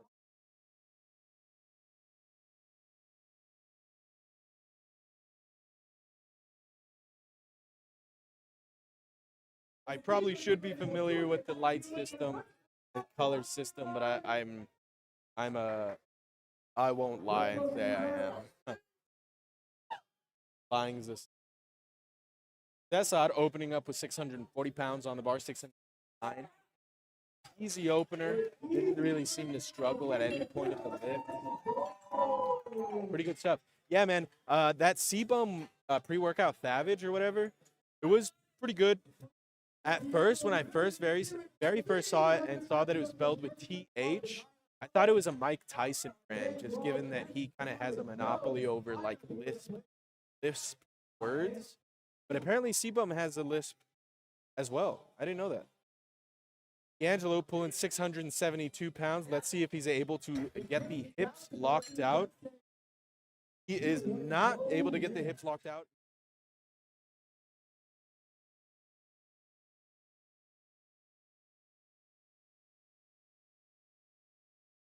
It's a little harder to see to the untrained eye. I won't even front and say like, oh, that's obviously not like that.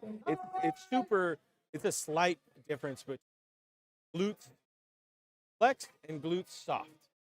That's kind of what the judges are looking for, and they've seen it so many times to this where they know what to look for, and they can kind of just tell by his stature or his stance or where he's holding or standing easily or if he's still struggling. Christian Ross, possibly with the small hitch near the top. Let's see what judges call it. No such thing. I'm sorry to say that. 3 white lights for Christian. Good stuff, man. Very good job.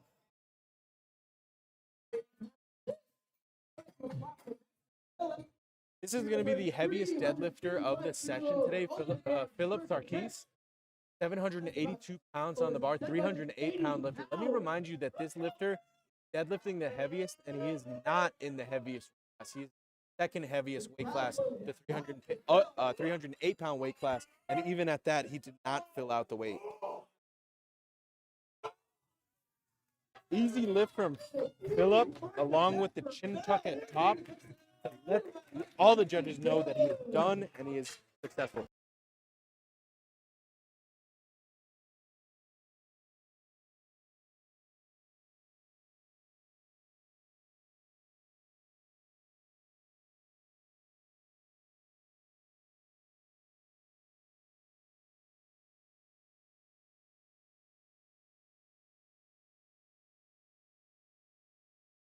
We're getting started off with Ray Trevino starting off our second round of deadlift at 240 kilos, 529 pounds.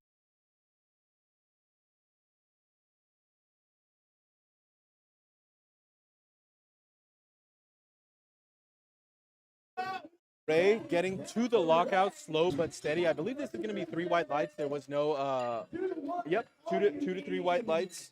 That's all.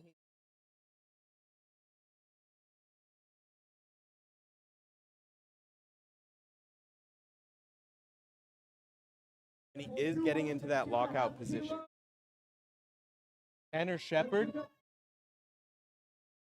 but getting ready to battle 550 second attempt on the day. Easy lift, very smooth. Very smooth. Very, very smooth. Young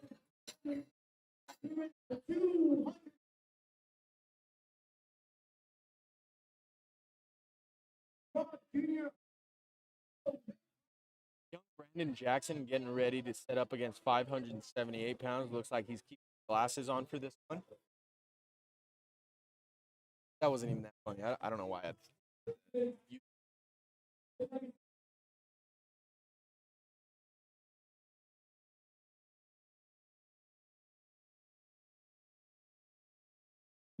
Does get to the lockout position very quickly. It should be 2 out of 3 red lights here. That's actually a surprise to me. Not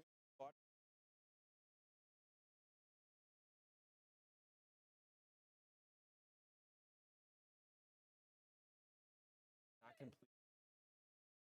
Or he got that.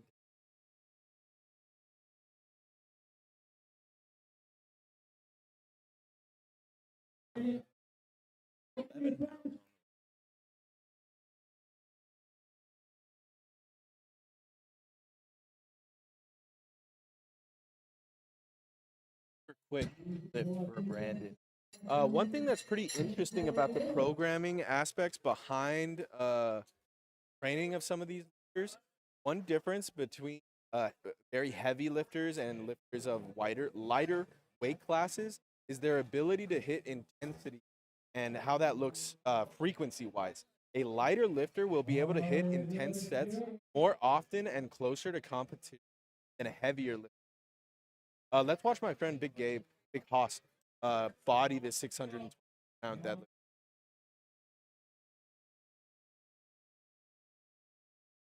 Taking his time, setting his mentality, really filling chest full of breath, filling out that brace as much as possible before he gets into that convention.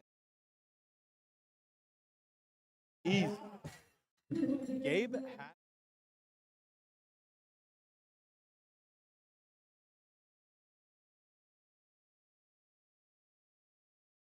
barrel that is his chest entirely full of air before he even goes down and sets his grip for the wedge. Austin Cooper missed his first attempt at 285 kilos and is doing it now. Let's hope he's able to lock out correctly this time. He is not. He ends up hitching and is not able to fully lock out the position. Is not going to be able to be credited with this lift here. He's going to have to repeat or bomb out.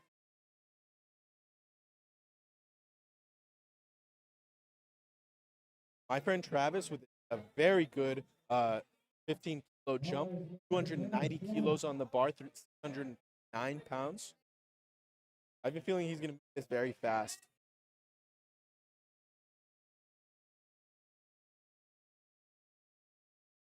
Nice subtle wedge, very good lockout, very good speed into the lockout. That's going to be a huge factor for whether or not you do get locked out into that position. If your position is to where you cannot move very fast once you get past the knee, the lockout is going to be very slow. If you get to the knees and your shoulders, hips, and brace are in a position where you could just basically stand up with the weight, you don't have to. You're not bent over to the point where you have to stand up and lean back. You could stand straight up. That's the ideal position you want to be in, because at that point, all that's working really is your forearms holding onto the weight, obviously your brace, protecting your spine, and then your legs just driving straight through the floor like a leg press. 3 white lights for Cesar. That's going to be a 672-pound. I'm sorry, I believe that was a 302-kilo deadlift. 165 pound percent. Angelo walking up to 672 pounds on the bar. He was not able to get his opener due to, I believe, what was soft hips. He seems to have noticeably locked it out a little bit better. Let's see what the judges say. 2 out of 3 white lights. He's still in this. Good stuff, yeah.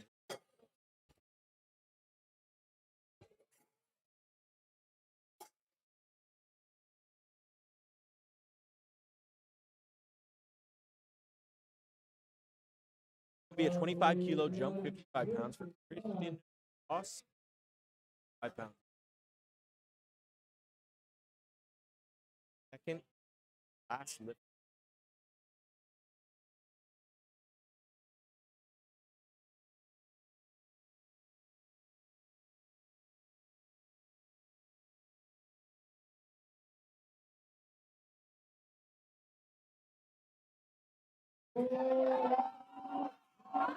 He is pulling onto his heels. He is not, as he rocks back into his toes, he is not able.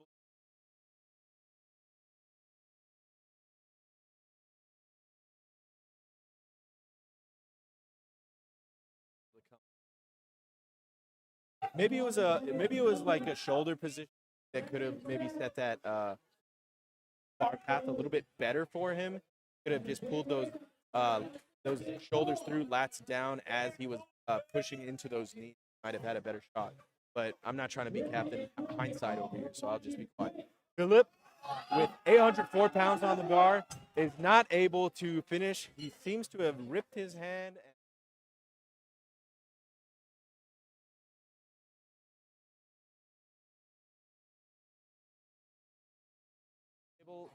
He is setting in a third attempt for that scoring table. I don't believe his hand ripped open.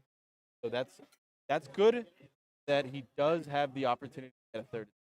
And did rip open. I think he would either have to forego his attempt or wrap it up as per guideline. Ray Trevino, I'm gonna go ahead and stand up for this third round to get my blood pumping. This is the last chance for this to go out what they have been able to do. Ray was able to get his first 2 attempts. Upper back was slightly. Let's see if that affects his lockout position at all. It doesn't seem to. He is taking his time to get to that lockout position. He's not going to be able to lock it out. Let's watch that again from the side.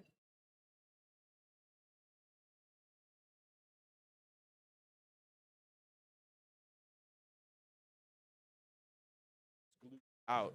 Such a fast lifter to the knee. I mean, it's hard to really focus in on one of those small cues when you are moving that fast.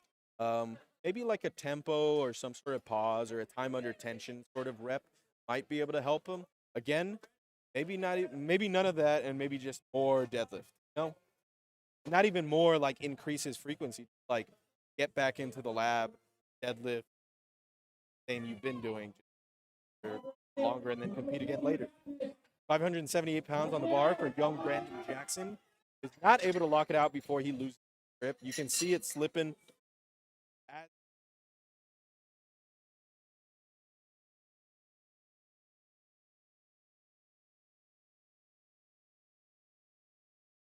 Funny because he looks at his hand. What? Are you kidding me? I cut you off.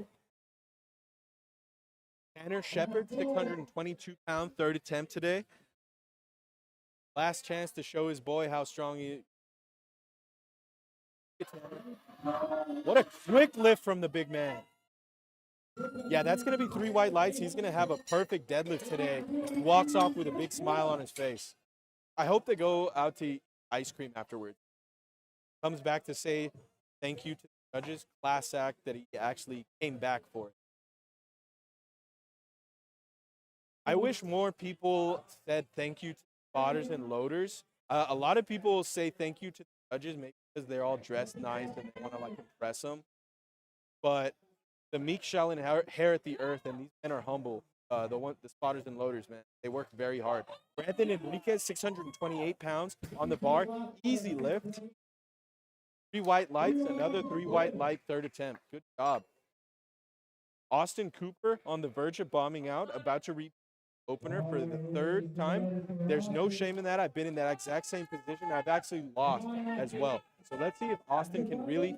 He was in this position for his squad as well. So can do this. He locks out a little too quick in the knee.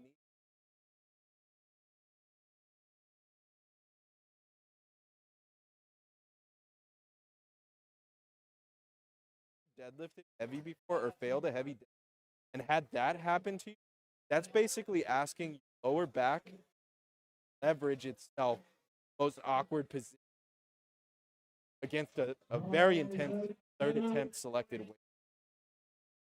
weight. Big Hoss gave Cervantes walking up to 650 pounds on the bar, last attempt of the day. He missed his opener. I can't remember why. He ended up jumping 12 kilos, got it easily. Now we're doing another 12 kilo jump at 295. Taking his time to really fill his entire thoracic cavity with air before he sets into a very fast wedge and pulls right into the lockout. Keep the grip. Even a freedom hold at the top. I'm going to replay it just because I like it.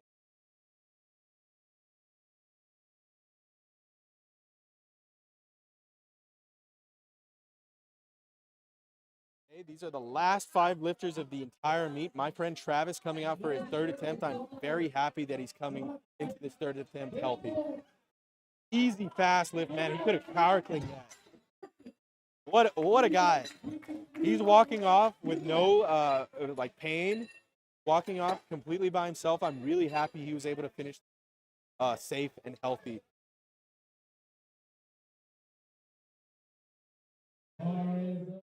Last couple of lifters of the day, 4 more lifters before this Southwest region.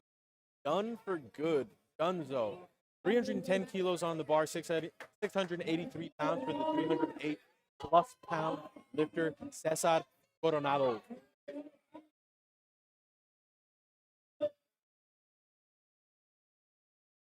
Pull. Easy. I won't say easy, but he got there. He got there steady. He got there completely in one continuous motion. My lockout or my sticking point has historically been right at the knees because like one of my knees will lock out before the other, and then I'll helicopter into a fail. Let's watch D'Angelo. He's about to deadlift 722 pounds. It's going to be the last deadlift of his day. This is the last chance to really show out, have fun as a guest lifter here. Let's hope this is like a weight that he's been hoping to hit for a long time or something. Pulling into the lockout. Is he able to get it? He's fighting for it. He did get the down command before he was finished moving. I believe it was going to be 2 out of 3 red lights. Let's replay that from the side.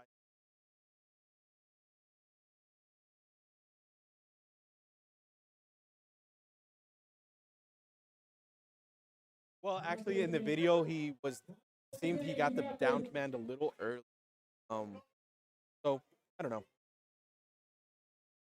755 pounds on the bar. Christian Ross, his last deadlift of the day, the second to last deadlifter of the day. Only one more lift.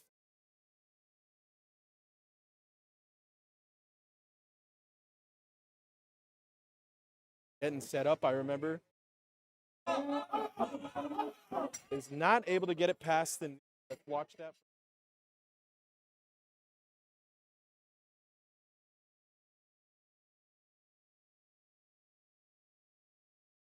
That lifters of heavier persuasions are not able to hit free as much, just given their physiologies and physiologies and stuff. So it's interesting to see these bigger lifters finally get to show out their true strength.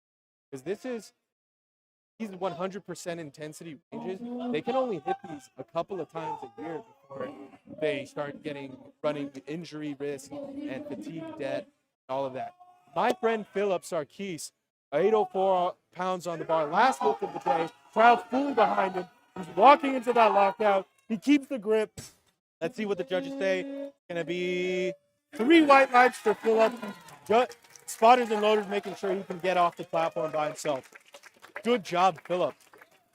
Very nice. The entire crowd is clapping. Very happy to see an 804-pound deadlift. With that, we are going to end Southwest Regionals 2025. Thank you so much for watching the live stream. If you have, Remember to follow me at Obiesaurus, OBIEASAURUS. I'll finish with a joke. What's the difference between a dirty bus station and a lobster with breast implants? One's a crusty bus station and one's a busty crustacean. Thank you for listening. Bye.